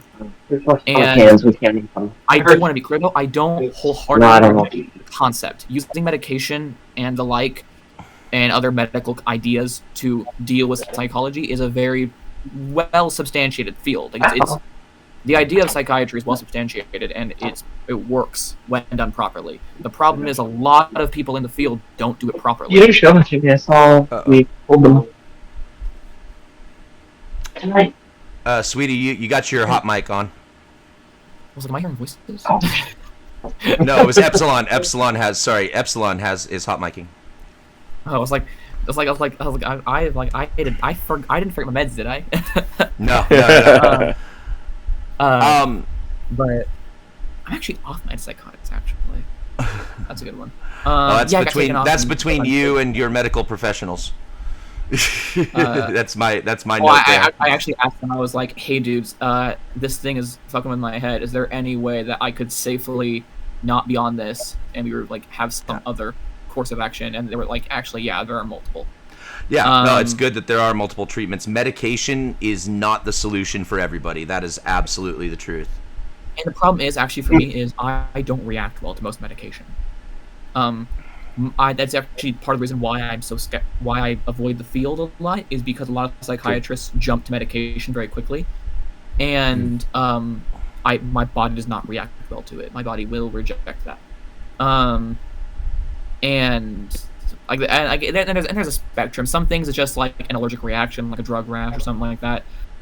Other things, like, and this sounds super stupid, that this does this. Freaking Zoloft gives me anaphylactic reactions. Oh damn! Like Damn. like, Well- and so it's just like it. Oh, go Yeah, ahead. and that's part of thought why you I- finished. That's why I try to seek other means, and why I even looked into Scientology in the first place. Mhm. Just to be clear, though, I never bought into the church. I could see it for what it was right from the beginning. It's just, I'll be real with you. I already read the fiction work of L. Ron Hubbard, and I realized, oh, he did other stuff too. Mhm. And that's legit what I knew him for at first, because I'm so socially unaware that I didn't even know about the church until I was like, oh, I'm gonna look into this. And I want to point out real quick. L. Ron Hubbard did not name the Church of Scientology. His name for it was the International Association of Scientologists. The person that succeeded L. Ron Hubbard as the president of the association named it the Church of Scientology. Almost like how Brigham Yeah. Young took what Joseph Smith did and ran it into the fucking Good to know. ether. Oh, Brigham Young ran it into the ground. The fact that I share a name with that man is shameful. Okay, I will say we've been rolling for about 2.5 hours almost. I want to, before we wrap things up for the evening, I want to give Kidder and Epsilon a chance to share any of their stories that they might have.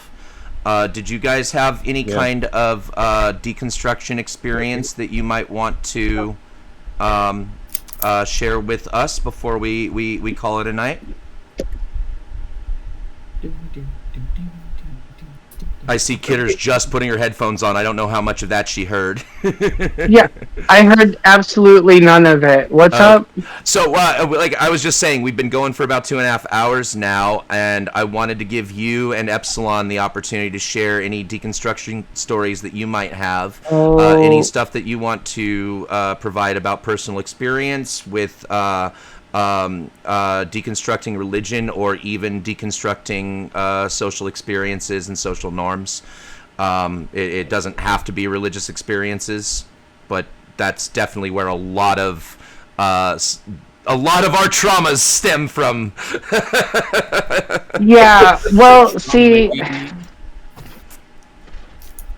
I don't know that I really have my thoughts organized to go into any in-depth story per se. I don't really know how to approach talking about it right now in general. I may wait till next week to talk more in depth. That's fine. I will say that I am an individual that was born HIV positive, also cerebral palsy, and realized later in their life, after a lifelong mental and emotional battle over it, that I am in fact trans. So all of that combined with the fact that I grew up in mostly central Alabama, but never lived anywhere longer than 4 years of my life. There's a lot of instability going on there, and there's a lot of things that I've seen around the entire country that's made me realize some things. Don't know how to go into talking about it right now, but I got a lot going on. So I can relate to a lot of what you guys are saying, because I also had parents that at the time were both of my parents, when I was young in Alabama, I'd say in my early teens maybe, they had both become ordained ministers of the Universal Life Church, and they knew a lot about a lot of different belief systems, which is really wild to me that they ended up both falling into conspiracy theorist thinking in their old age and dropping into both of my parents were hardcore Trump followers for a hot minute, but that's a whole nother story. Yeah, no, thank you for sharing what you've shared. We appreciate you. And it's, well, I say very brave to share that, born with HIV is. I know you and I were talking just one-on-one about like what's going on with USAID and how that there are children who are born with HIV who have no choice in this. That's just how they're born. They didn't do anything wrong, and yet there is this fatal immune disease that if not taken care of and treated properly, they will die. And we literally just have an administration that said, what, fuck those kids. Yeah, and also they're trying to cut funding in the United States. I think they might have actually done that cut in the funding in the United States for HIV preventative care. They've removed all information about it off of all government websites. Yeah. And so like you said that you didn't. I forgot what your name was, but you said that you didn't keep up with political things very often because you're very tired of it. But for me, like I have to keep up with that stuff because it means my life, literally. Oh, I want to be clear. I'm in the same boat. I'm just lazier about it. I'm lazier about it. And frankly, as I've told Dave a million times, I am someone with really not much to live for, so I don't have motivation to. I mean, I often think about the fact that at 8 years old, I was given the choice not to take the experimental life-saving medications that have enabled me to live as long as I have. I was literally given the choice to die at the age of 8, and I chose life.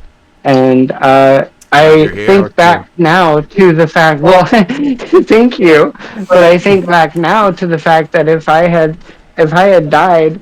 If I had chosen to be like, no, I don't want to take those meds because they might be too bad for me, they might make it even worse.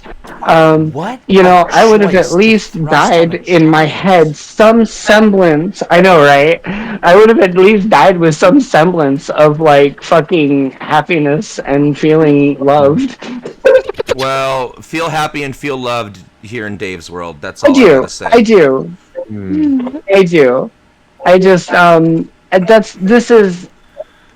have spent a lot of the last 35 I would spent a lot of the last 25 years isolating from everyone. Since I was a mid-teenager, a lot of things have happened in my life, and even in my marriage, I didn't really get out much. I stayed in so much. And like I'd stayed for 3 years. I literally isolated in a basement with 5 cats until I was kicked out during COVID. So I can barely deal with 1 cat. Feel you. Yeah. Shameful. Speaking of. Oh. Who's your cat? But no. My cat's a real asshole.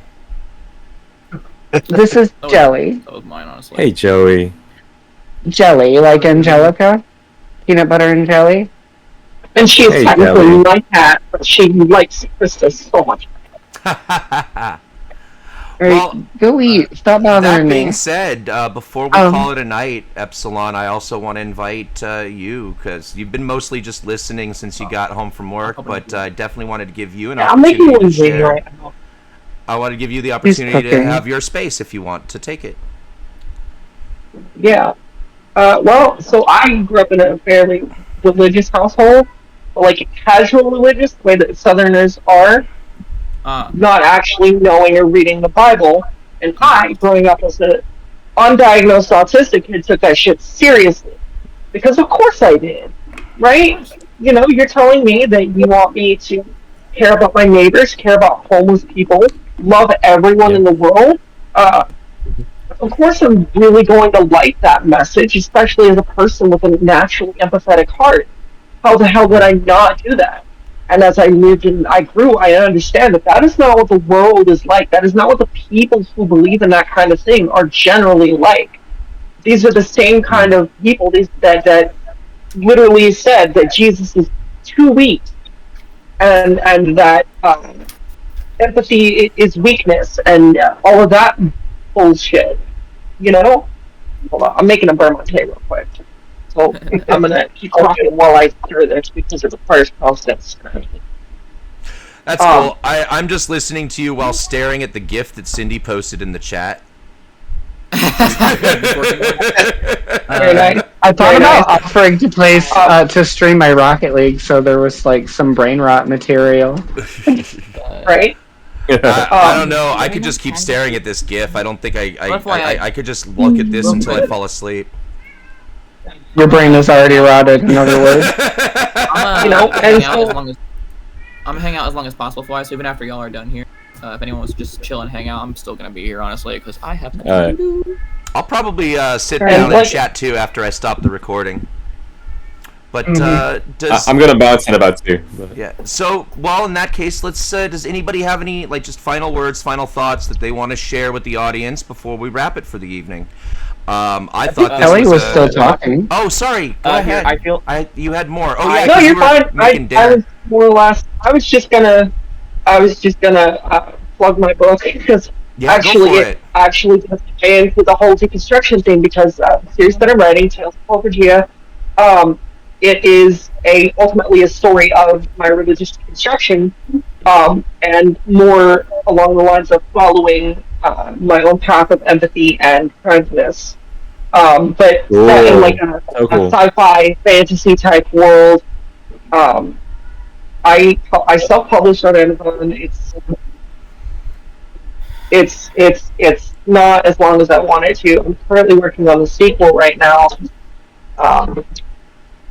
I showed your book. Oh, okay. Yeah, we saw the title. You can get physical copies. If anybody wants one, I literally will probably just throw out the EPUB file for free. I do not give a shit. I want people to read it. I don't care. I would say go ahead and if you choose to, you can drop the link in self-promotion in the Discord channel for self-promotion. I'll do that too. Dave, question: should when I have more of my story down, the Hamelin one, can I put in self-promo or somewhere absolutely. else? Yeah, self-promo is where anybody can drop their stuff. I only have my only rule on that is talk with me about what you're posting first, so that I can avoid people posting spam, because you know how some people jump into Discord links and then like drop a ton of spam of stuff. Like I want to avoid that. But yeah, no, you guys are both talking about exactly the kind of things that are supposed to be shared there. Yeah, I just want to be clear. Yeah, I will never ask anyone to pay for any of my work. I don't like that. I live by the art for everyone policy. Same. So if anybody wants to drop a promo of their own stuff real quick, and then we'll wrap it up.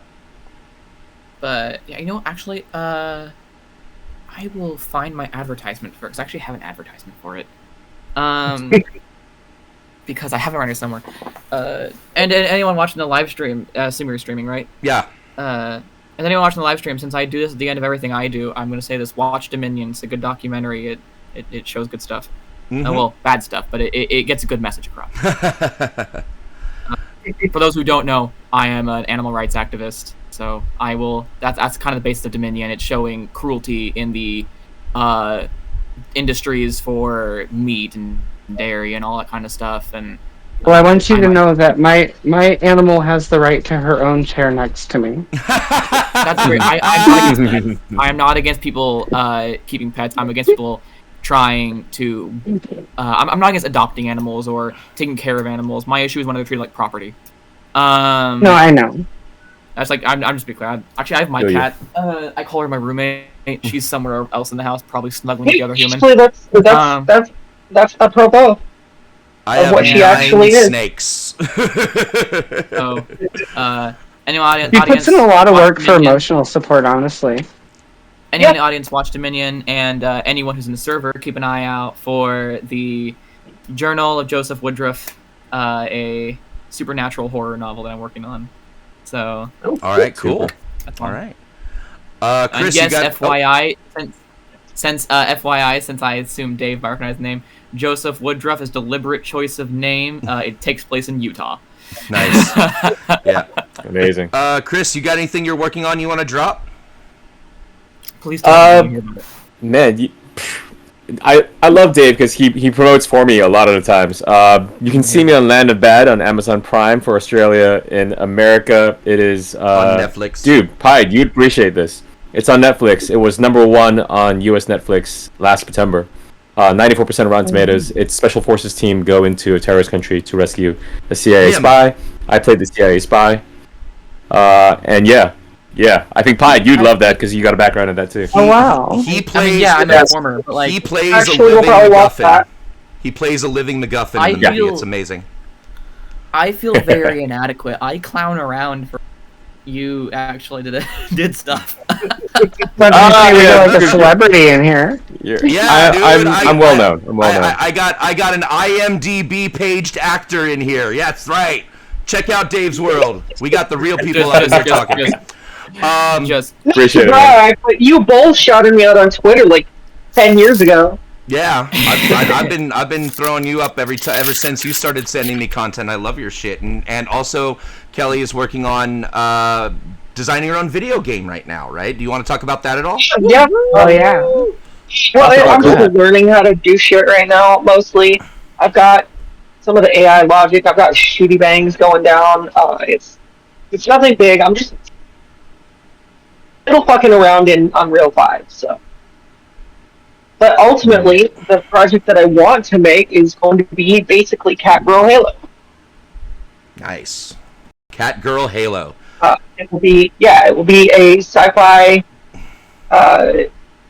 themed shooter with power armor and all the weapons will be bullpup because I happen to like that, and it's kind of an in joke for me.